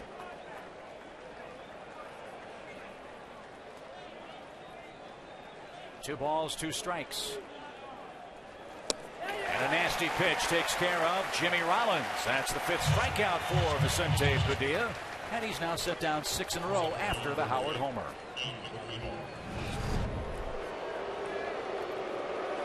Well, just that one mistake from Padilla made it to the wrong guy, Ryan Howard. Other than that, both pitchers have executed as well as you can execute.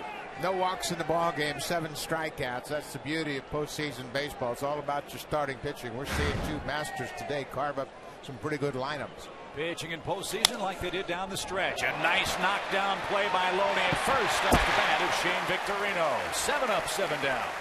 Joe Torre calls James Loney the calmest customer in the ballpark. Very comfortable at the plate, extremely comfortable in the field. He's had Wes Parker and Don Mattingly to help him with his defensive skills, and right there he looked like both of them, knocking down the hot shot, calmly stepping on the bag to get Victorino. Well, this is an in-between hop. Great job by Loney to get that glove as wide as he could get it to block that ball and then make the play. Joe also yesterday compared Loney's personality to that of Bernie Williams. You talk about terrific praise. That's quite a compliment. And he made a good play for the second out. Here's Utley. And he slices one toward left, right at Manny Ramirez. And Padilla has retired 8 men in a row. Now it's time for the Dodger bats to get busy. They're down a run heading to the bottom of the 6th.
thinking about Pedro.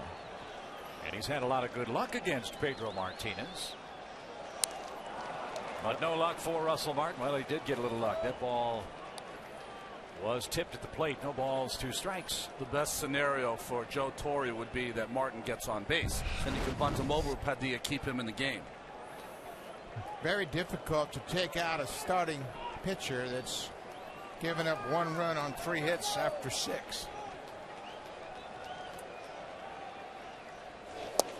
That just missed the outside corner. 1-2 is your count. Joe Torre told us earlier, Buck, that this is the inning. It invariably happens time after time in the National League. Inning number 6 is a nightmare for a manager. Yeah, it sure is, because obviously you're at the point now the score is quite evident. It's going to be a tight ball game, and is taking that pitcher out worth the 1 swing of the bat that you get with a power hitter like Jim Thome. Looked like Martin was asking for time there. His right hand came off the bat, but he didn't get time called by Bruce Dreckman, and the count 2 balls, 2 strikes.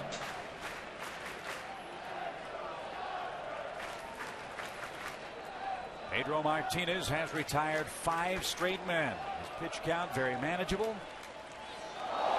And he hits Russell Martin on a 2-2 count. And this is exactly what the Dodgers wanted. Not necessarily in this fashion, but Martin reaches with nobody out. Now Padilla can stay in the game to bunt. Yeah, you take the decision out of Joe Torre's hands now, because the play is to bunt. This ball gets away from Pedro and catches Russell Martin square in the back. So now they can bunt.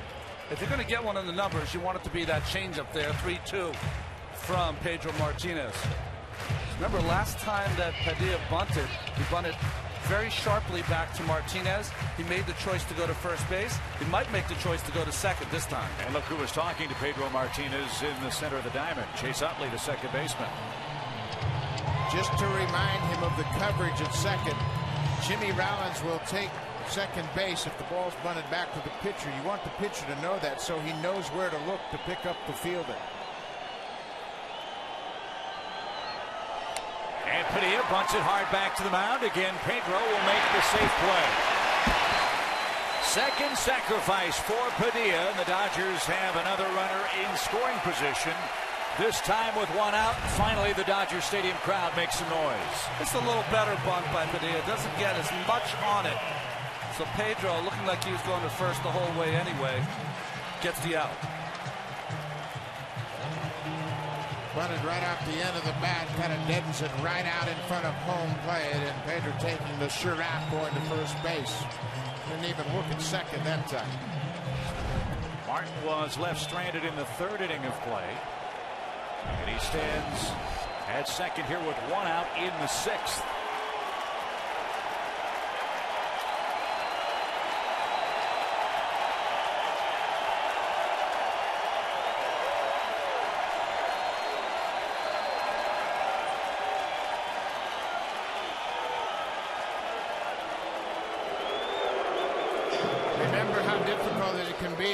Pitches for Pedro Martinez, because he's had command, he's had location of all of his pitches, so he's got a game plan set in his mind already. One of the things you can do as a catcher, though, when there's the bunt prior, as he throws that ball to first base, as the bullpen gets ready for the Philadelphia Phillies, run up to your pitcher and ask him what he'd like to throw on the first pitch, so there's no indecision.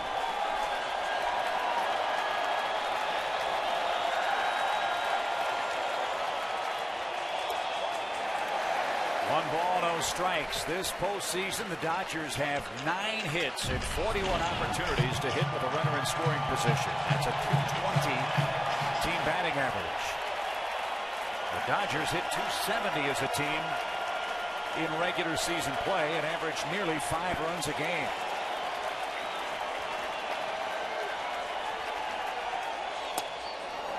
Count even, a ball and a strike. Still pitching to the corners.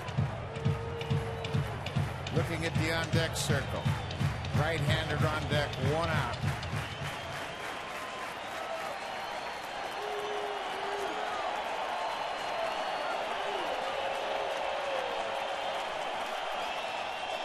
High fly ball into straightaway center field. Victorino is under it.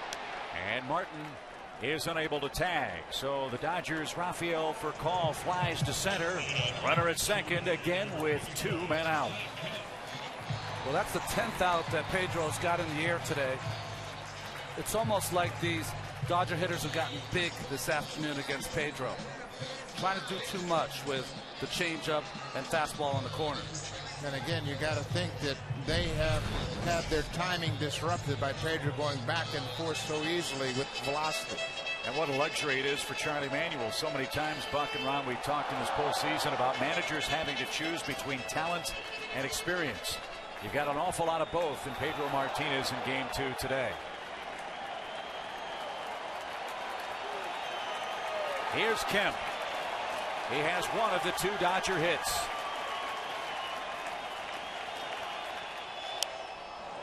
Strike 1.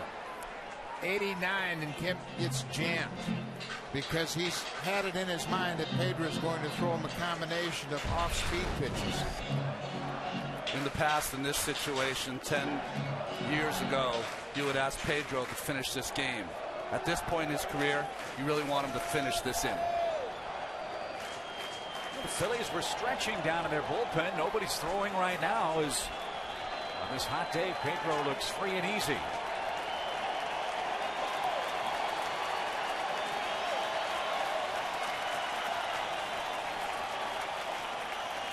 Big gap in right center if Kemp can plug it. And they pitch him that way and missed outside. 1 ball, 1 strike.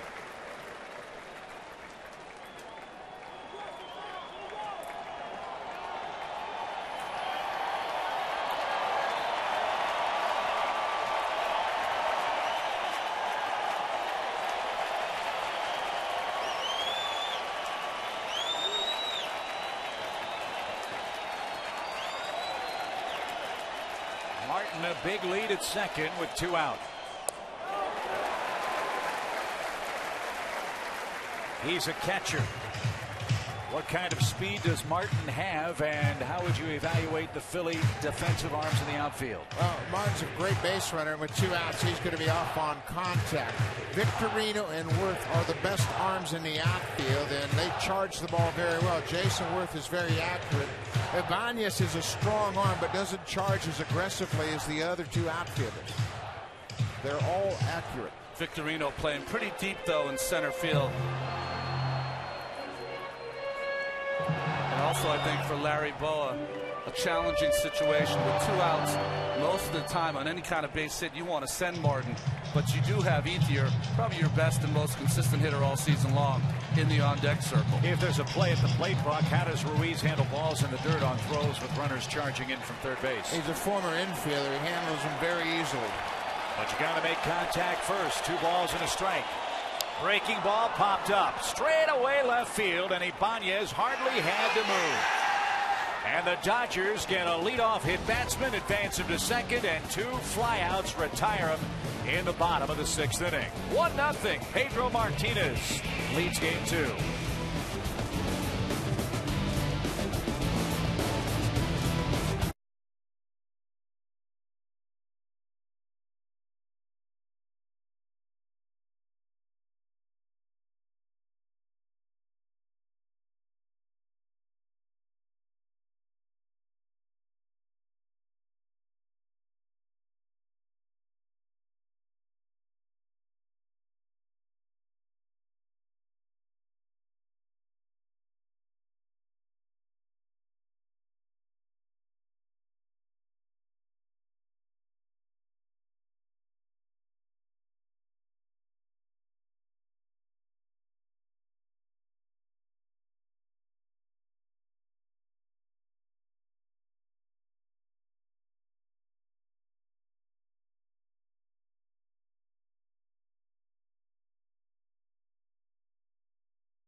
may not be reproduced or retransmitted in any form, and the accounts and descriptions of this game may not be disseminated without express written consent.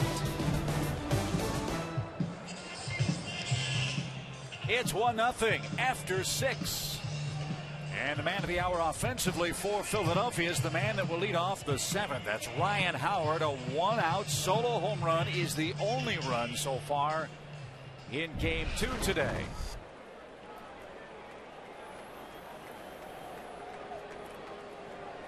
Ryan Howard, a home run in all 6 postseason games. Matching in with Bernie Williams and Punch Rodriguez for that stretch. RBIs in 6 straight postseason games with his home run today for Ryan Howard. And 15 RBIs in the last 9 postseason games for the Phillies. Remarkable production. And he hits a line drive to right. And that's played on a hop by Ethier. Did the Sun get him there? Leadoff hit. Snaps 8 in a row. Retired by Vicente Padilla. You really just have a split decision as an outfielder to make a choice on a looping liner like that to come in and make that catch. Once you don't make that decision, you have to stay back and cede the hit to Howard. Now, that's the perspective Ethier had. He sees the big bat, the powerful swings a little bit off the end of the bat, so he freezes, and then by the time he reads it, he knows it's a base hit. He's going to have to play it off a hop. And a 1-0 game, can't take a chance of letting that ball get by you. So Howard at first, Worth in the batter's box. Worth is 0 for 2, has struck out twice against Vicente Padilla so far today. And all the accolades, and rightfully so, the Phillies right-hander Pedro Martinez has earned today. Can't say enough about the job Padilla has done for Los Angeles. Their starting pitching this postseason's had some problems, but not Padilla. Now, this is his second postseason start. 7 innings of 4-hit shutout ball in the clinching game against the Cardinals, and he's backed it up with another great start here today.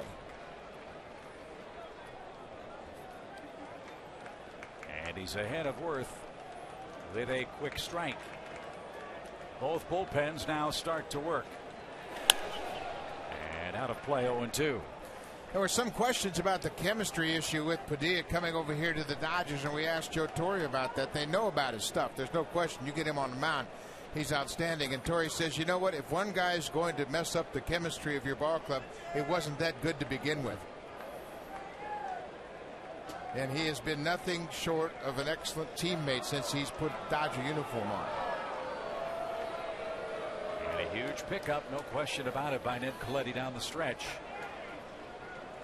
As Vicente Padilla 4-0 with the Dodgers in regular season play. The pen is busy. Belisario starts to loosen. Pedro Martinez came off and said he felt fine. He feels great. But after 6, the Phillies pen is starting to work down the right field line. And it's Jay Happ.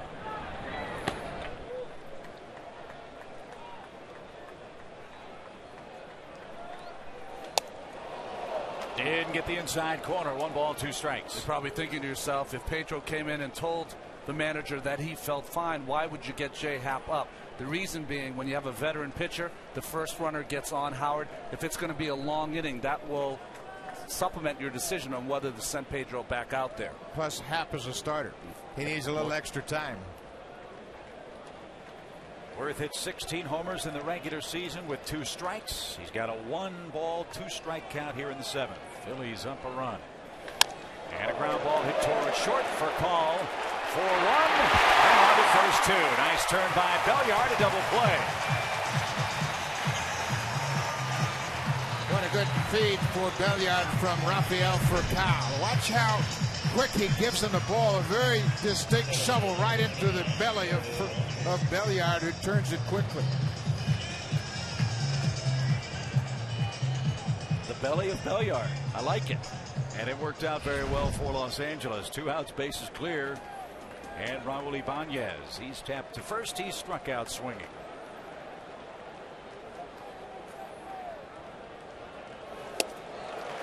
And Padilla's stuff not at all short in this 7th inning, is it?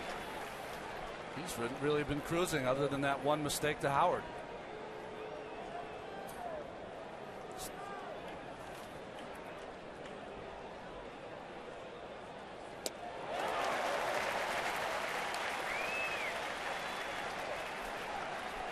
22 hits last night, just 6 this afternoon. Testimony to 2 fine starting pitchers.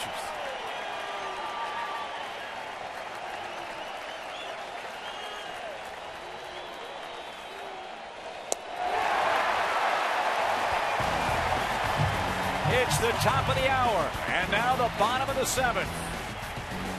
1-0. Phillies in front.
What a treat at Dodger Stadium. What a pitcher's duel. Vicente Padilla, Pedro Martinez. 1-0 the Phillies lead as we head to the bottom of the 7th inning.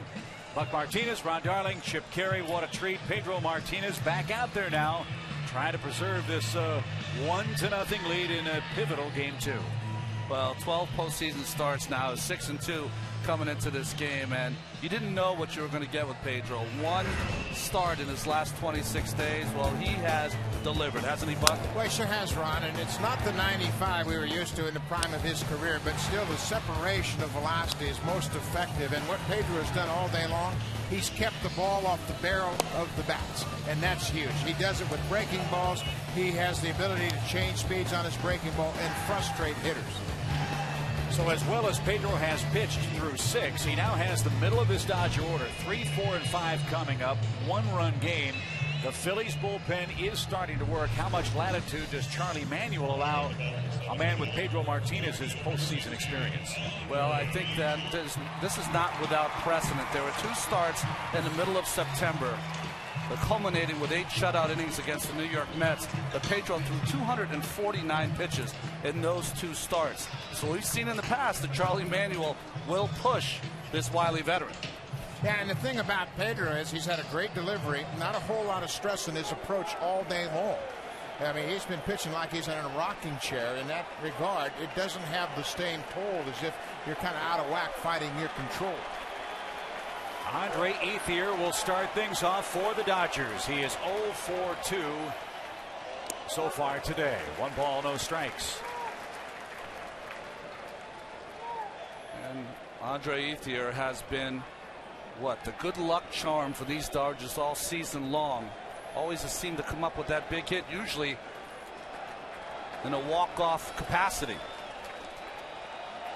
6 walk-off hits this year for Ethier. 4 of those were home runs. And he'd love to launch a long ball here that would tie this game. He hit 31 home runs in the regular season.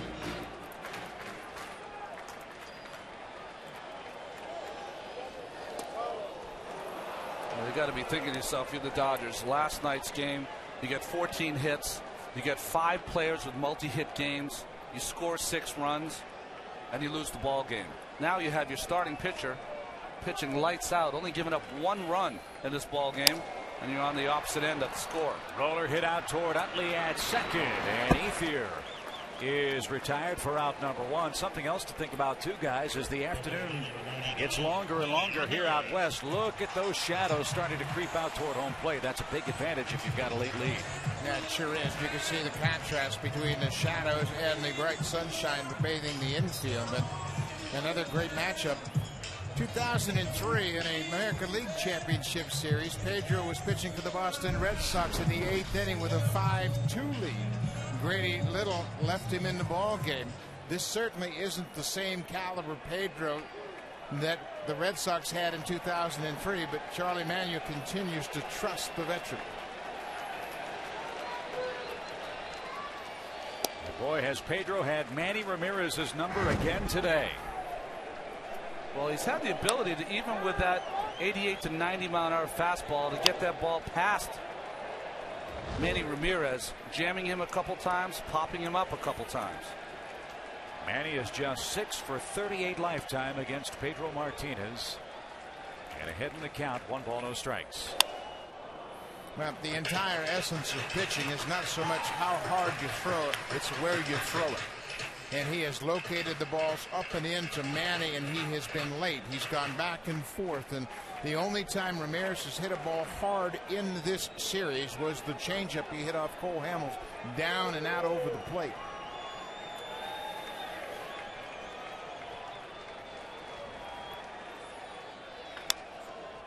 Foul pass third, 1 ball, 2 strikes, and Manny muttering about that. He does not at all look comfortable at the plate in this series. That back and forth that Martinez is doing, that Buck was talking about, that batter's box got to feel like teetering on a boat in stormy waters. Not only has he gone in and out, but he's gone back and forth, and Manny's just not comfortable.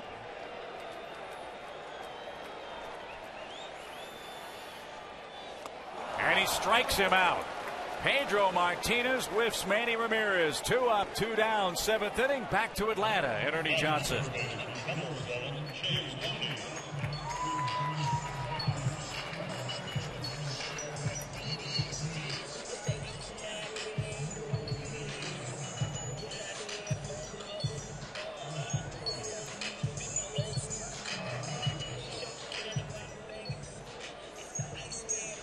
Okay, EJ, looking forward to seeing you and the guys in Philly for Game 3 of this series. Dodgers hoping it'll be a 1-1 series for Game 3. Philadelphia trying to take a 2-0 lead. And their rematch with the Dodgers in the 2009 National League Championship Series. James Loney is 0 for 2 today. Boy, the pitch count is in great shape. 7th inning, 2 outs.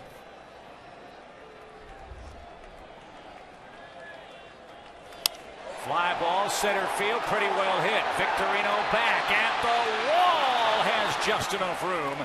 And that retires the side. Pedro Martinez with a little divine inspiration today.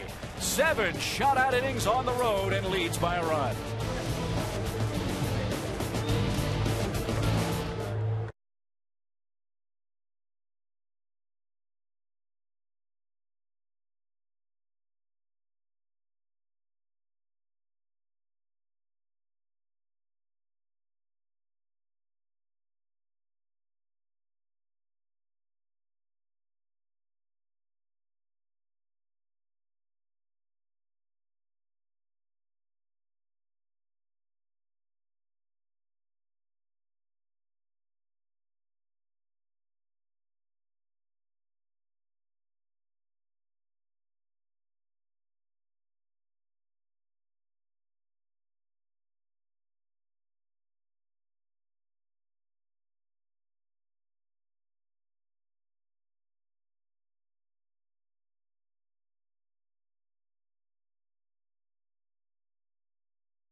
coverage on TBS is presented by Budweiser. Still a 1-0 game in Game 2. And we have completed 7 innings with only 6 hits combined so far at Dodger Stadium. Vicente Padilla's made one pitch he wishes he had back, and it's the home run ball served up to Ryan Howard in the 4th inning. That is the only run so far.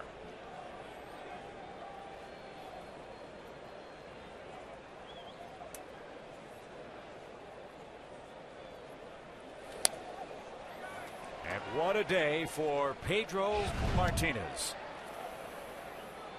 And congratulations in the dugout. Obviously told that his day is done, and what a day it was. 2 hits, no walks, 3 strikeouts.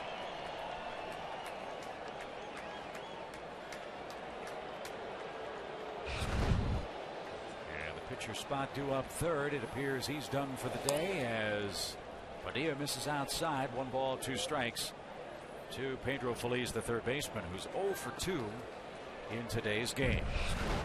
So you're thrilled if you're a Philly fan with what Pedro Martinez did. Can this Philadelphia bullpen, which has been so good for the most part, hold up its end of the bargain and keep this game in Philadelphia's favor?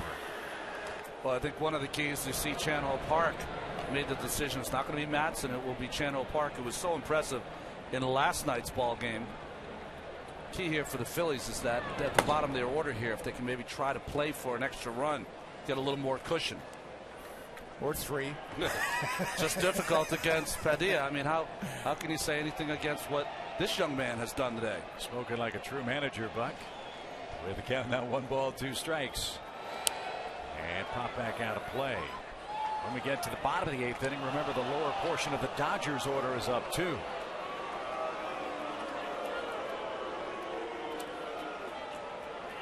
But in a series that began last night with an offensive explosion, pitching has dominated in Game 2 today. A bouncer hit toward Furcal at short, and 1 man down. Feliz is 0 for 3. And here's Carlos Ruiz, the catcher. He's singled in 2 trips today. No, that's all the offense that the Phillies have needed today. The Ryan Howard opposite field home run. It's been a familiar theme. Get Ryan Howard to the plate. And one of the bigger plays of this game is one that'll probably not be highlighted, but should be the 4th inning. Remember, Matt Kemp singled. Ruiz threw him out trying to steal a base.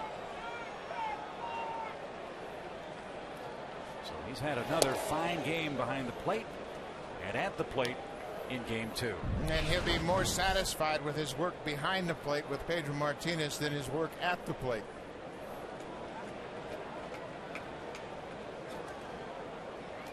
One ball, no strikes. And popped up. Will it stay in play for Loney at first over near the Phillies dugout, and he has no play. Count now 1-1.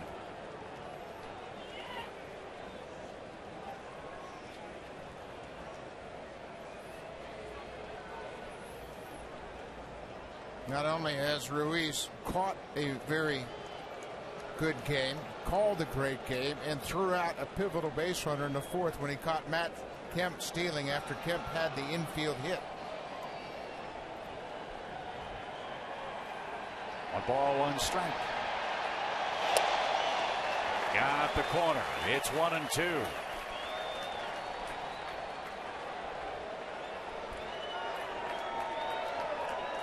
Greg Dobbs would bat for Pedro. He's in the on-deck circle.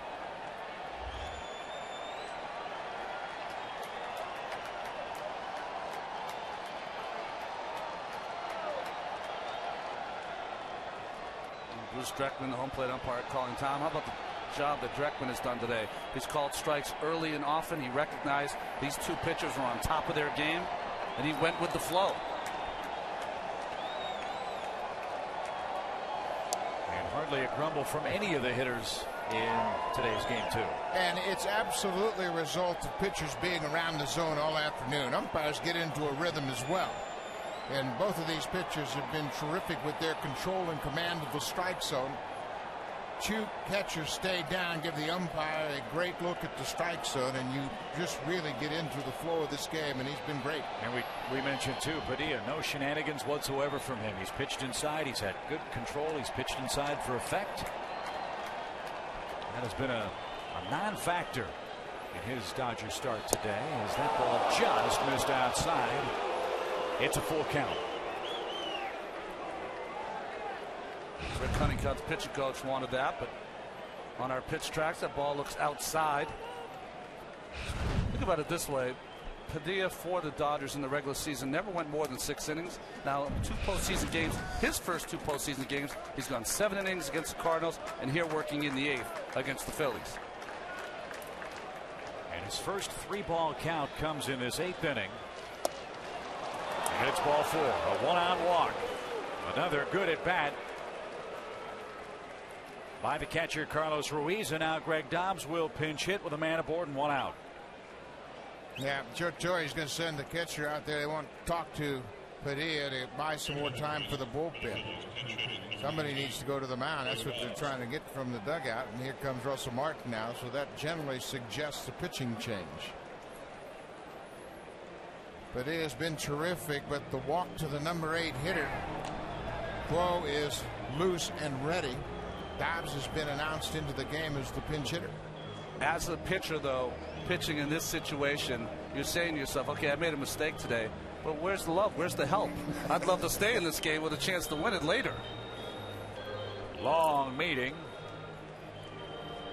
Trackman will break it up, and Joe Torre moving ever so closer to the top step. You can't manage with your heart. You have to manage with your mind. It's a 1-0 game, and they're on the verge of going down 0-2 in the series. You sure it's the right move, Rick?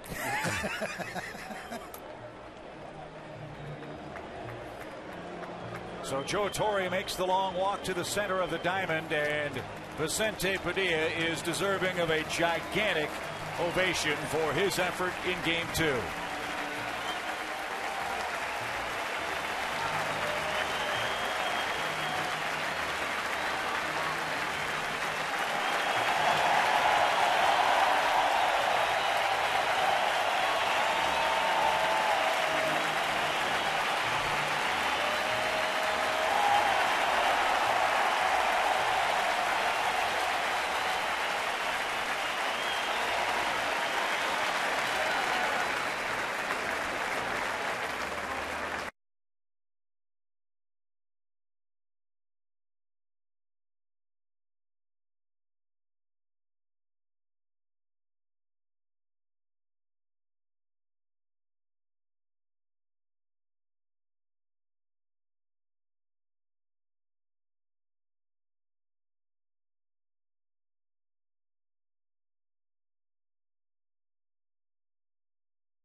Powering all day long, did whatever you had to do.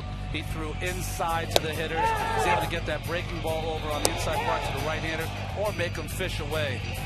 Just a supreme effort by Padilla, Buck, and had one mistake. You'd love to be able to leave him in the game and give him the opportunity for his team to come back and eliminate that loss, but what a terrific start for Vicente Padilla. 2 strikeouts in the second, 2 in the fourth, 1 in the 6th, and 1 in the 7th. He was outstanding, but he finds himself on the wrong side of a 1-0 game.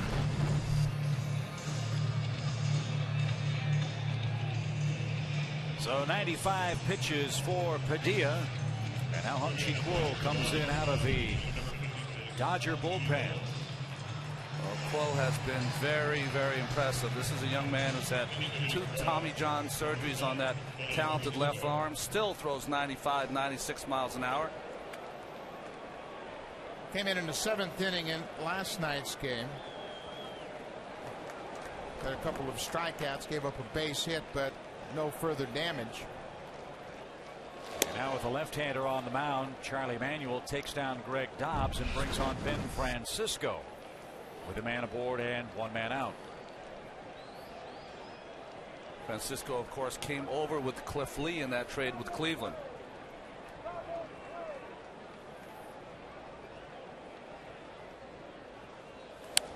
Off his thumbs and into the seats to even the count.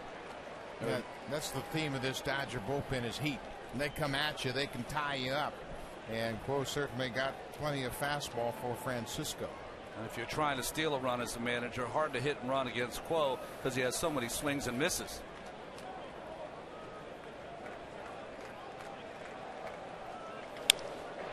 Bouncy ball hit out toward for call. Belliard the turn. Quo does his job. A double play. Second in as many innings.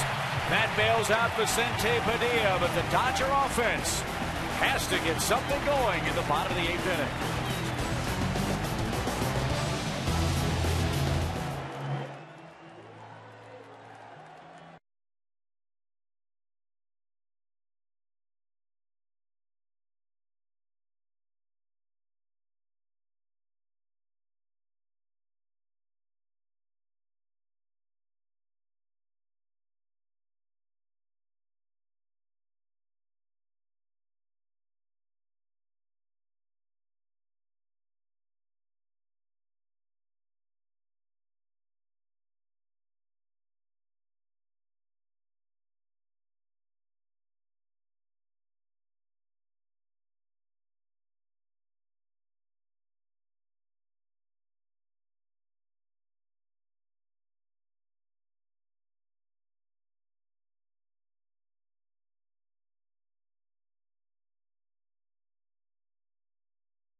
One nothing, bottom of the 8th inning. Let's check it again with Craig.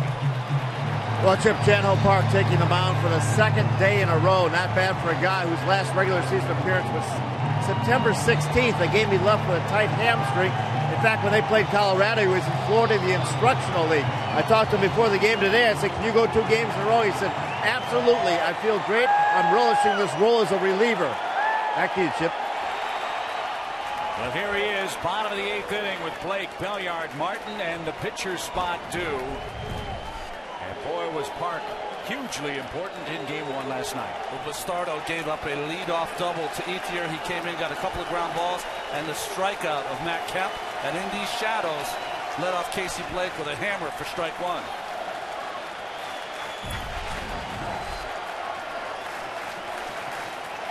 Blake is 0 for 7 in the series. 1 ball, 1 strike. The command is really impressive given the fact, as Craig Sager mentioned, he hadn't pitched a regular season game since September 16th. Velocity will come back, the break will come back, but the last thing to return is command, and it's been perfect in these first 2 outings we have seen him.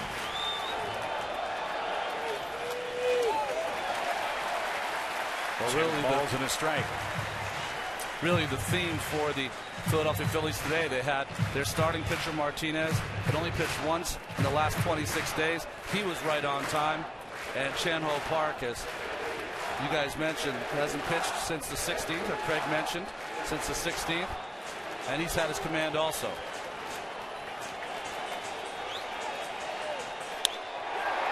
Off the glove of Feliz and into left field. Blake is aboard, leading off the Dodger 8th. Did the shadows get Feliz there? He's got standing in the shadows of the light standards. You see the shadow and the strobing effect. I just don't know that he made a quick enough move to his glove side. Protecting the line, guarding against the ball down the line and the extra base hit. The Dodgers this year had the 4th highest total of comeback wins in baseball. 42 of them during the regular season, behind the Yankees, Angels, and the Phillies, who did it 43 times. And now Juan Pierre has the spikes on and ready to go. No spike gate in game 2 for Joe Torre's Dodgers. And you see Pierre talking to Torre right here. Are we running? Are we bunting? What do you want me to do? And Torre told him verbally, and he will pass his wishes on to Larry Bowa. Okay, you're all right. There's Bowa, the third base coach. So strategy has been set, at least with the base runner. Blake got the leadoff hit. Pierre replaces him at first. Remember, Ruiz has thrown out Matt Kemp already in this game. If Pierre takes off, let's see how Belliard plays it in a 1-run 8th inning game.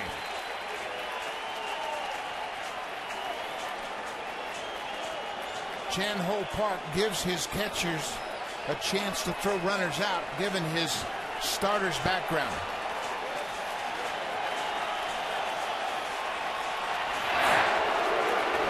Very nice by Park. That throw to first to see if Belliard would tip his hand. He did. He squared around the bunt. But he's just wily enough to do that to put it in the Phillies' minds. A bunt was on, and Belliard spun out of the way but made contact. Strike 1. Belichick would show Torre, and then he'll go back. But this is not much of a bunt attempt. Boy, that's a very poor technical approach to a sacrifice bunt. The bat too close to his body. Get it out in front. Put the ball on the ground. The game's on the line.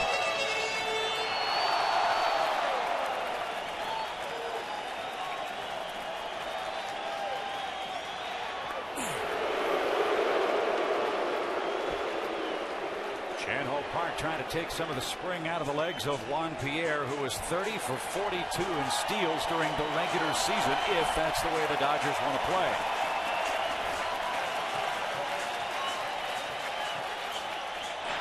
There's the bunt. Park can't get it. Howard can't get it. And everybody's safe.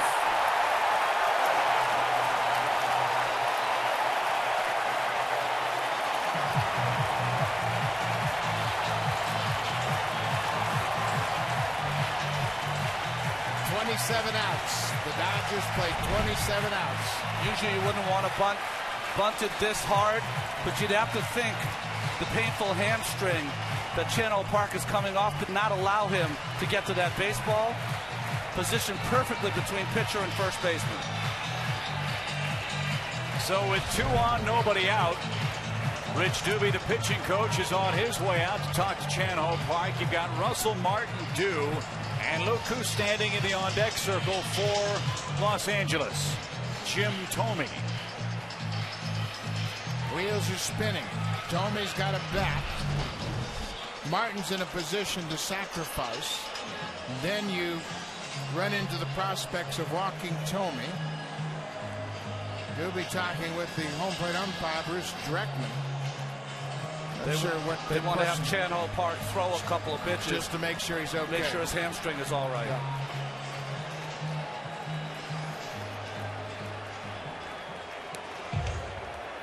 I don't think he had any issues. I just think he over-pursued the bunt and ran past it. Well, he's going to also have to see if he's all right, because he's probably going to have to field another bunt right here from Martin. Should have rolled him the ball as opposed to letting him throw it.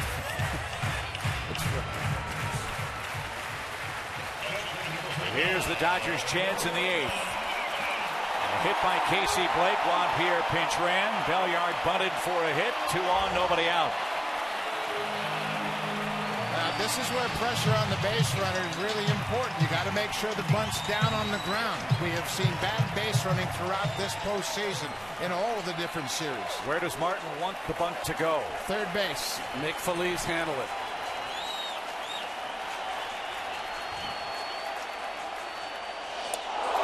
Hello, 1 ball, no strikes.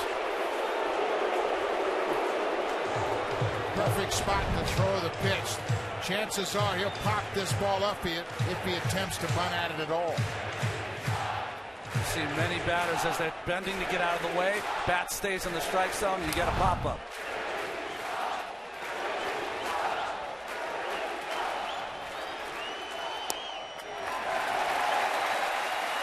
Well, with all the problems the Phillies have had at the end of games this year, you didn't think it was going to be 6 up and 6 down, did you? Well, what did Charlie Manuel say after the game last night? Had him all the way.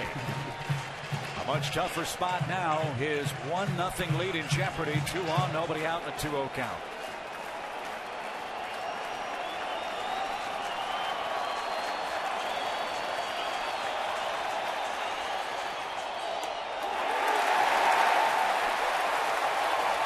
Chan-Ho Park thought that was a strike.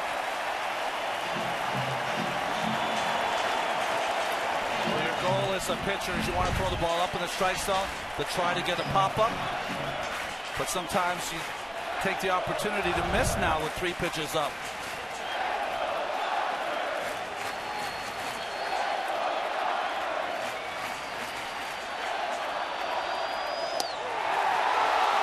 That's a strike. Martin thought it was down and in.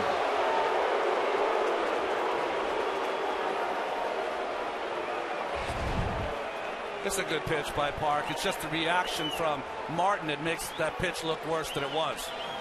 Well, there's a little adrenaline flowing around the ballpark now. Everybody's into it.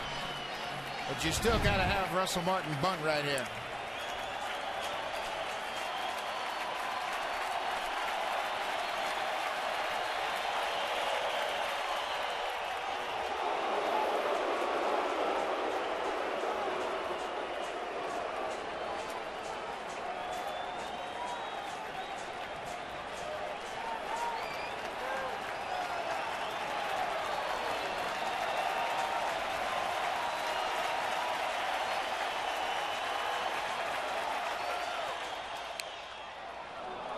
Now it's a full count. 3 balls, 2 strikes. Trying to get too fine. You don't have to bunt it right on the foul line.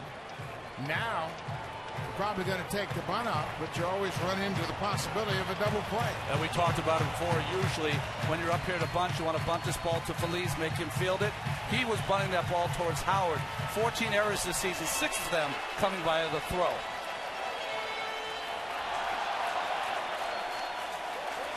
From 3-0 to 3-2, and now Ruiz will make Russell Martin wait a few more moments.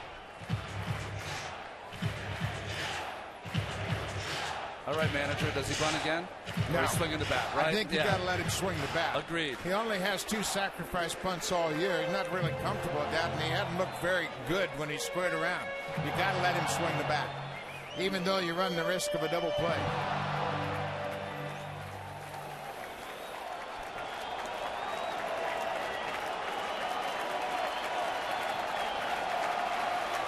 Three balls, 2 strikes.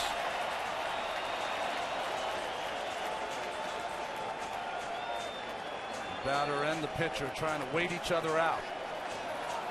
And another former Dodger, Chan-Ho Park, on the mound for the Phillies today.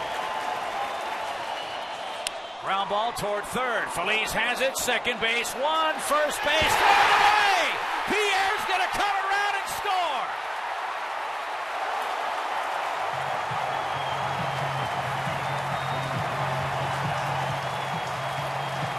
Juan Pierre comes all the way around, and the game is tied at 1.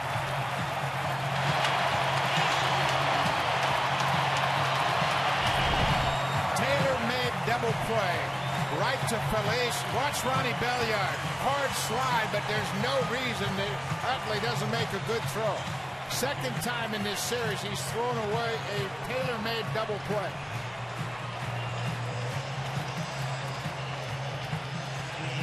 Belliard did not get there early enough to alter that throw. And Pierre, of course, the good base runner he is, recognizes the throws away and proceeds home.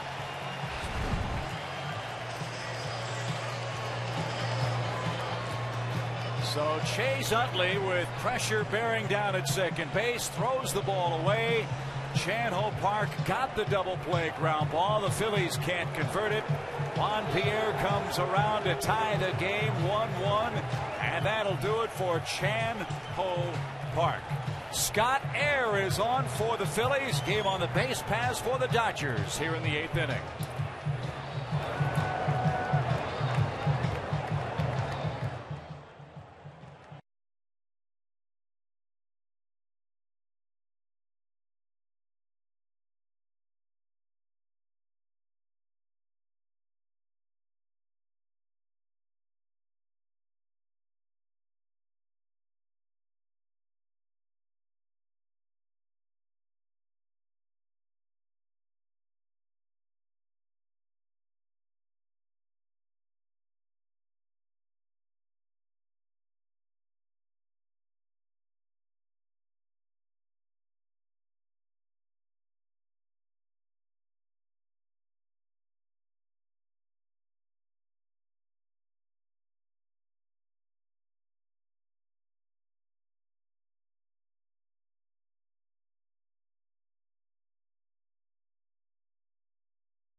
Boys and Girls Clubs of America is the official charity of Major League Baseball, reaching more than 4 million kids worldwide. Together they create a positive place for kids. Tough series defensively for Chase Utley at second base. Last night in the 5th inning, with first and third and 1 out, they get a tailor-made double play. Jimmy Rollins kind of got the ball hung up in the webbing of his glove and really messed up the timing of Utley, but he wasn't close. Really not coming across the bag in good shape. He's out of control and throwing off the wrong foot, and that front side's opening up on him. Well, he was trying to use the base as a buffer there to stay away from Belliard, but I think what I see from him, if you want to try to explain it, looks like he's trying to rush that throw to first base. Had plenty of time with Martin running. Yeah, but he just gets ahead of himself a little bit. Last night, the timing was thrown off by the Rollins bobble. Right there, he got a perfect feed from Feliz. So Scott Air is on in relief for the Phillies. Air is pitching hurt. He's got an elbow problem that's going to need some attention when the season is over. And he turned his ankle in that series with the Rockies. And now faces Jim Thome with a man aboard and 1 out here in the 8th.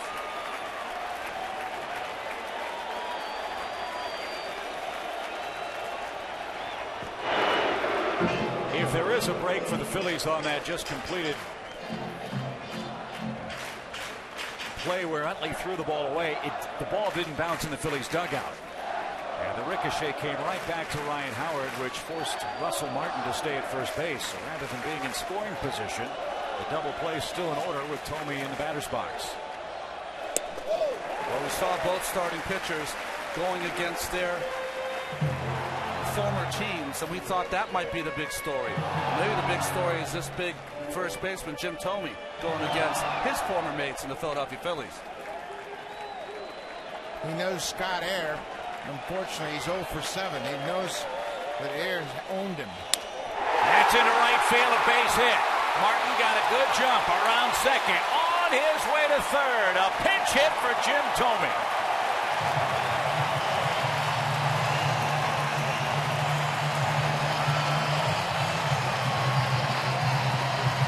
got a bad foot. He will be pinch run for.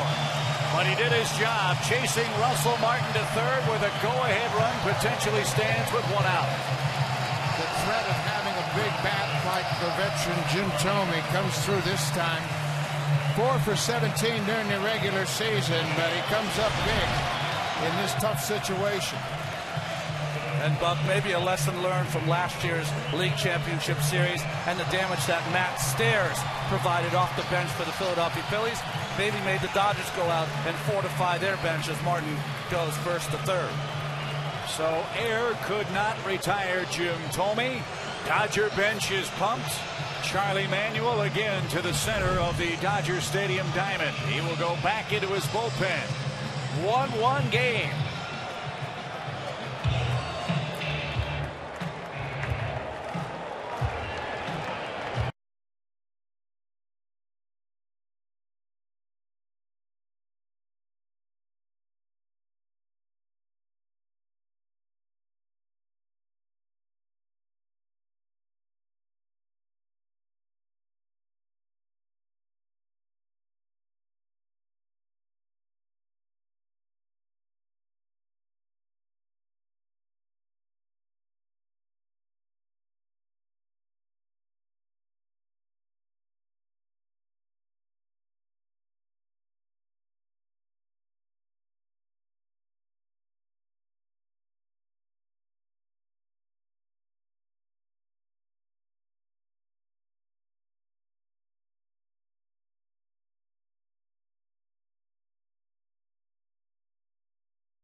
Among those standing on their feet hoping to see a comeback by the Dodgers, Lakers star Kobe Bryant. I went over to talk to Kobe. I said, Kobe, you grew up in Philadelphia. Is it hard for this allegiance? He says, no way. He says, I've been in L.A. for 14 years. I said, what about when you grew up? He said, I was a Mets fan. He said, I wanted to be Darryl Strawberry. And by the way, tell Ron Darling I still have his baseball card. Stay hot, Ronnie. How about that? All right. So the third pitcher of the inning is Ryan Madson now. Top of the Dodger order is up. First and third, one out. And for all the good work that Philadelphia's bullpen did in last night's ball game, their defense in this frame has let them down. We'll see if Madson can pitch out of a gigantic mess here in game two. Well, we're talking about a Dodger team that won their first 13 at home, 17 of their first 20. There's some magic here that happens late in games, and sometimes it's not even of their own design. And the National League Division Series, of course, the big error by Holiday in the 9th inning. And here, Utley throwing away the double play ball in the 8th, helping the Dodgers with some late magic.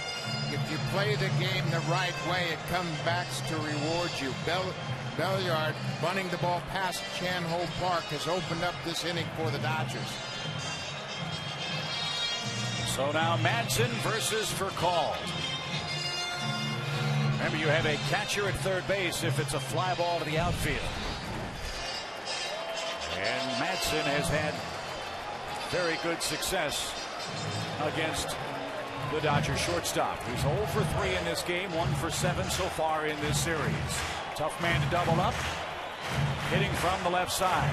And they're going to draw the infield in. Sam Perlazo giving the infield defense. Going to cut off the run at the plate, even with one out.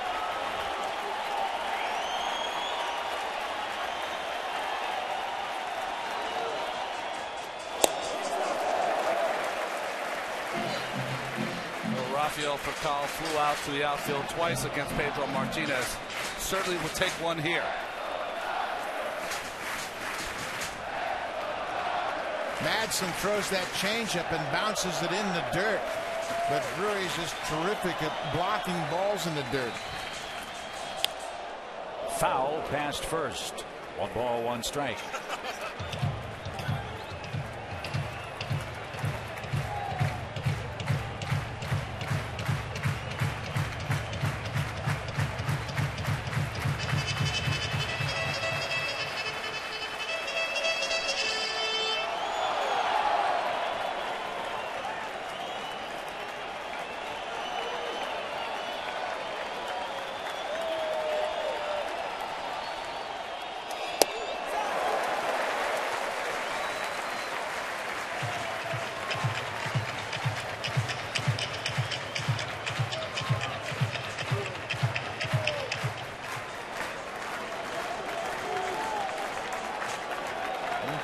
back up a bit now.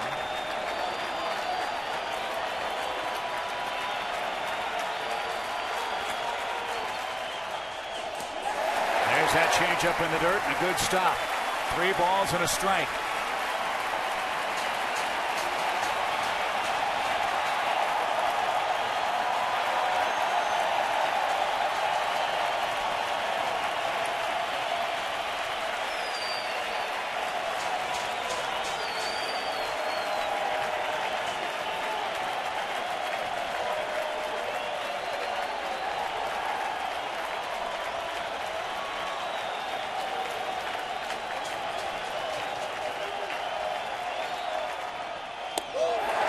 Bases are loaded.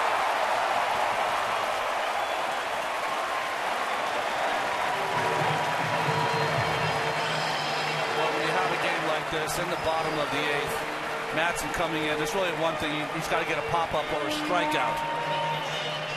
So he is not going to throw anything, even when he got behind in the count.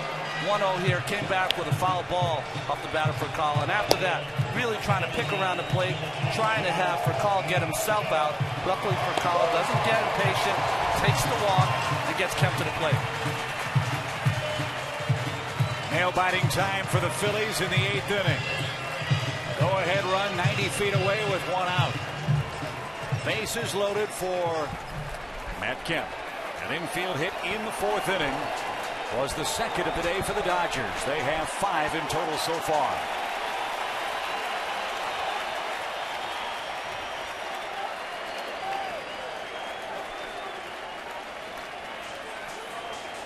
"26 homers, 101 driven in for Matt Kemp."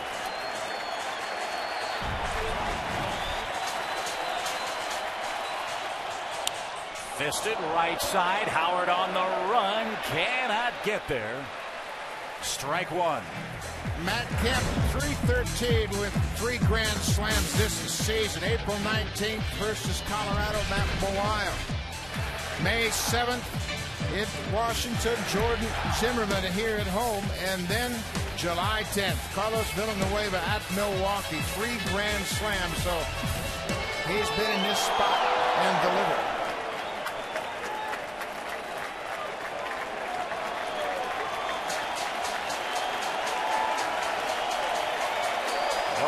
And a strike.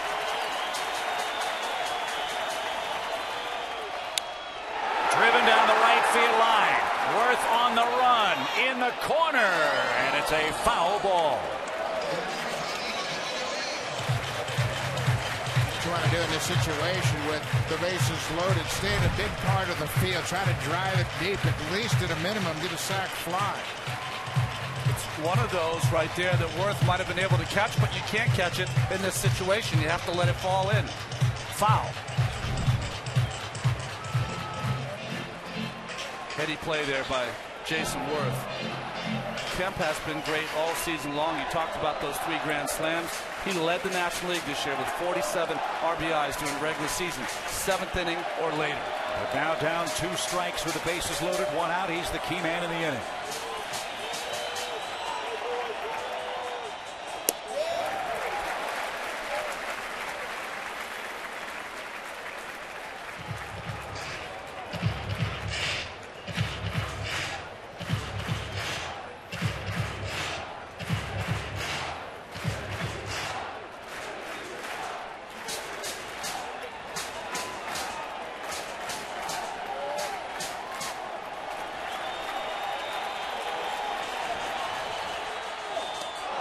Him out with a changeup.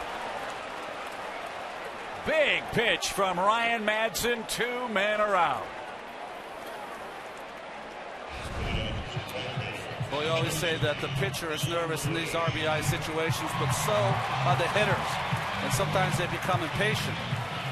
Way out in front, well ahead of the changeup there. What a terrific pitch from Madsen. And we will see a 4th Philadelphia pitcher in this 8th inning. Chan-Ho Park gave up 2 hits in a third of an inning. Scott Air gave up a base hit. Madsen a walk and a strikeout. And now the Phillies have the 2nd out at the bottom of the 8th inning. Jay Happ is coming on in a big mess to face Andre Ethier in a tie game.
Men out. And speaking of the cardiac kids, that's been a trend for the Dodger club all year long. 43 comeback wins. That's the second highest total in the regular season. 23 final at-bat wins and 13 walk-off wins for Joe Torre's club this year. And the scheduled hitter, Andre Ethier, has 8 game-winning RBIs from the 7th inning on. That ties first in majors with Miguel Tejada. So he is delivered in these tough situations, and they've got a lot of confidence. We talked about Joe Torre's club's mindset, play 27 outs, and it's paid them huge dividends this year.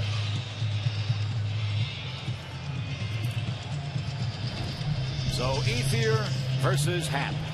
Well, Happ had an outstanding season, both in the bullpen, but mainly as a starter. 12 wins this season. He had 3 complete games, a couple of shutouts as a starter, but started in the bullpen, so this is not foreign, although 2 outs, bases loaded, bottom of the 8th, Dodger Stadium. It's a little foreign to most people.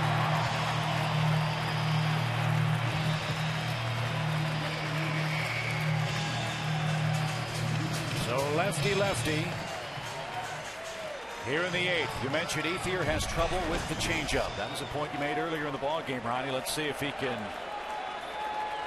time Jay Happ.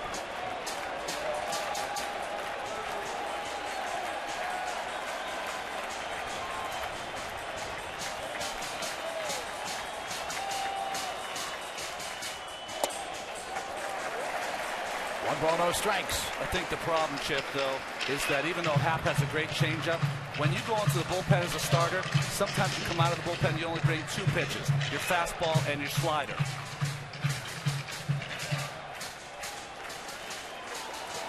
Martin, Castro for a call, the runners for Los Angeles.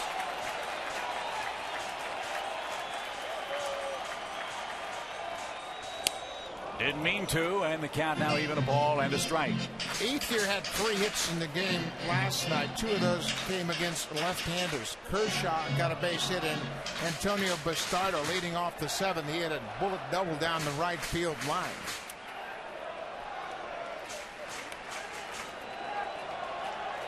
Very long defensive inning for the Phillies on a hot day. A lot of pawing around on that Philly infield.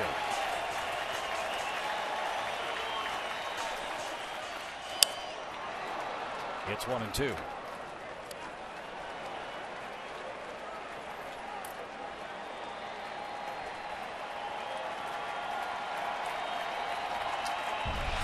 Manny Ramirez waits next. The Phillies will have the top of their batting order coming up in the 9th inning.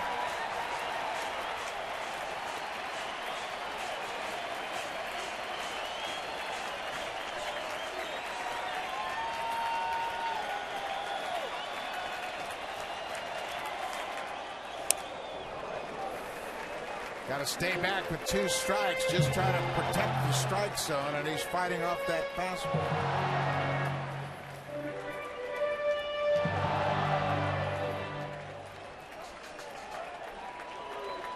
Dodger Stadium roaring a moment ago. Now with 2 strikes. It's awfully tense.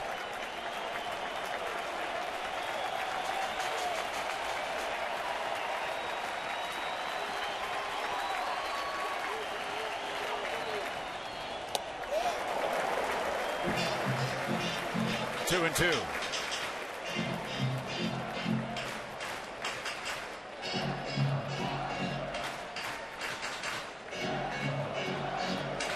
Well, this inning has taken so long that now the shadows have worked themselves all the way through the pitching mound. It's got to help Ethier a bit.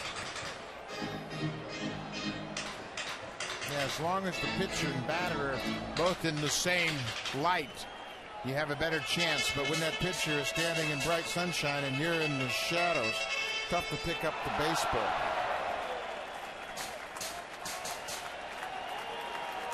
Ethier's worked the count to 2-2.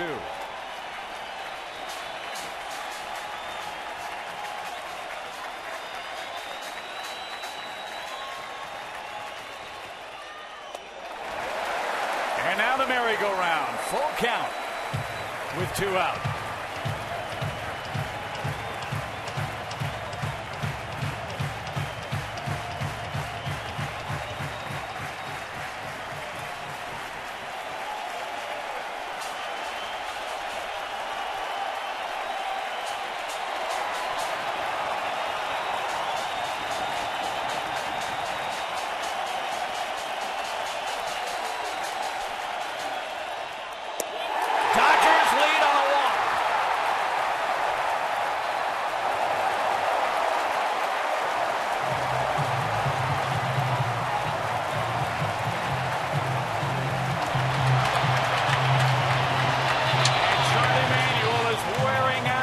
To the mound. He has to make another 8th inning pitching change.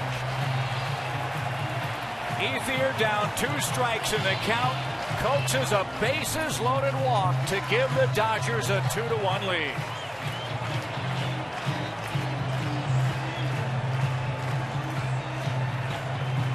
Phillies bullpen has been a concern all year long. Last night they got through it. So far this afternoon, they haven't been able to shut down the Dodgers. Strength doesn't always come in numbers. Chad Durbin is the 5th pitcher to work in this inning. Pedro Martinez's magnificent effort is by the boards.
Loaded walk have taken the lead at the top of the 4 o'clock hour here on the West Coast. Buck Martinez, Ron Darling, Craig Sager, Chip Carey.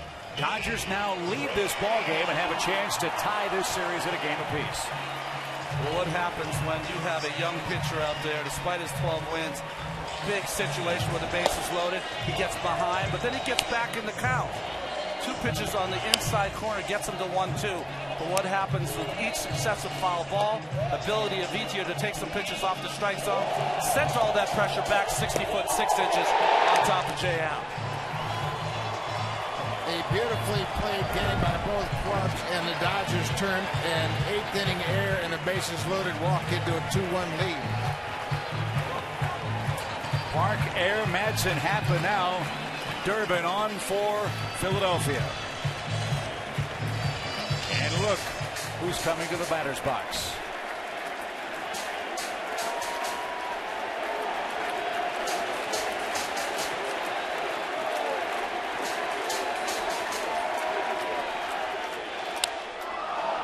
him up on the first pitch. Pedro Feliz camps out, and he makes the play, and that retires the side. The Dodgers score 2 in the last of the 8th. Top of the order for Philadelphia coming up for the 9th inning here in Game 2.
We go to the 9th inning. The Dodgers score twice a moment ago and need 3 outs to split the first 2 games with the Phillies.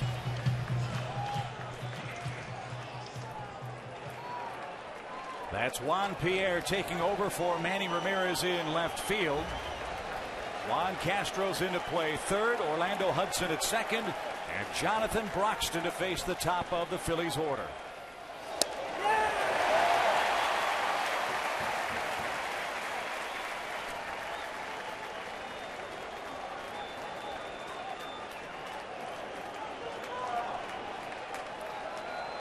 There's Castro. And here's the 0-1 pitch to Jimmy Rollins. Hudson. 1 out.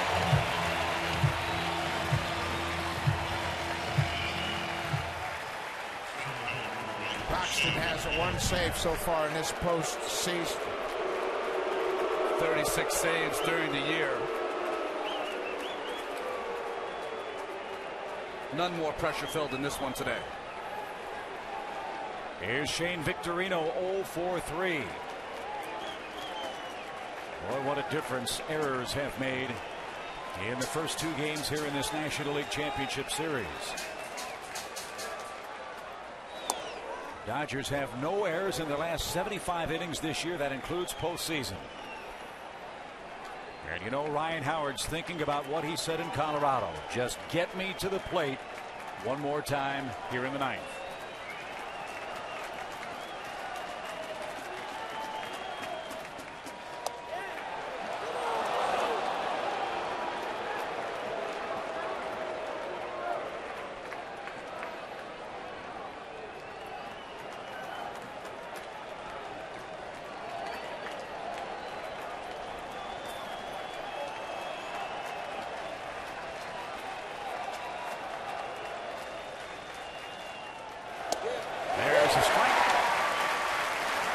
It's 2-1. Yeah, Broxton takes care of business. You don't have to worry about Ryan Howard.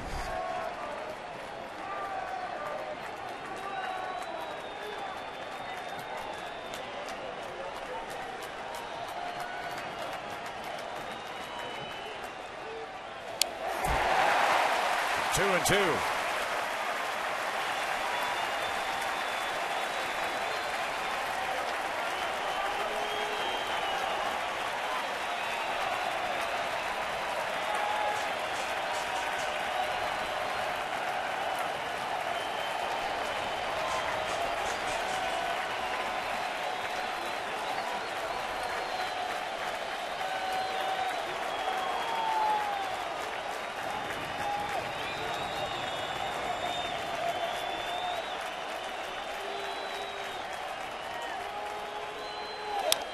Up the middle for call. By a step.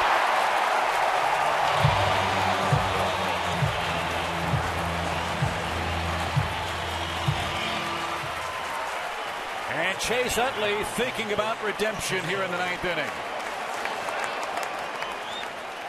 If the game ends here shortly, stay tuned for Inside MLB presented by Captain Morgan, Ernie, Cal, Dennis, and David. Bring you highlights of today's game and post-game reaction from Dodger Stadium.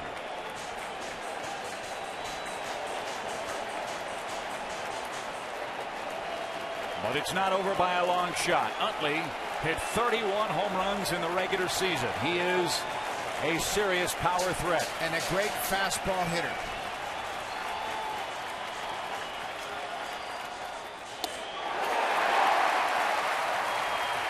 What's it like, Ronnie, to take a little off and throw 98?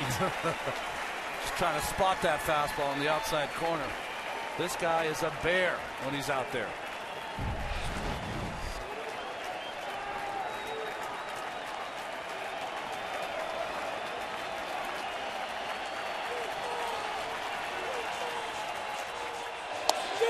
Just missed. If you're thinking about a home run against Broxton, he's given up one of them in the last 155 2/3 innings in this ballpark. And Phillies fans remember it well. Matt Stairs in Game 4 of the National League Championship Series.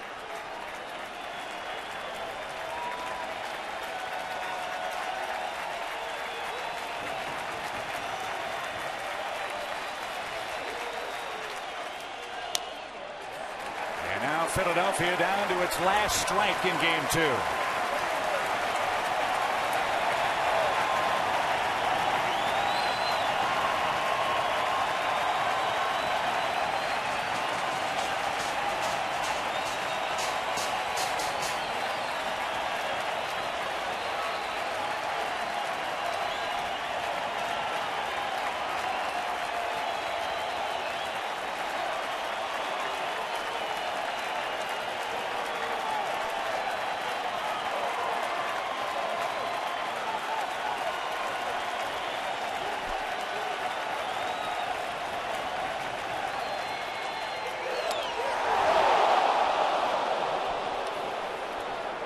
Easily outside, and Chase Utley had a good look at it. Martin set up on the corner. The ball tails off the plate.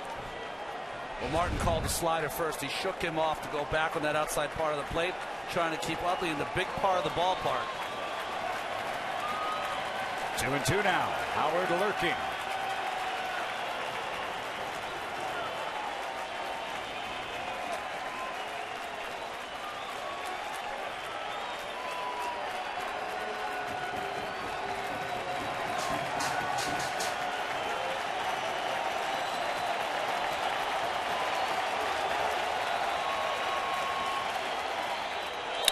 Fly ball, right field. Ethier is there, and the Dodgers have won the game and even the series.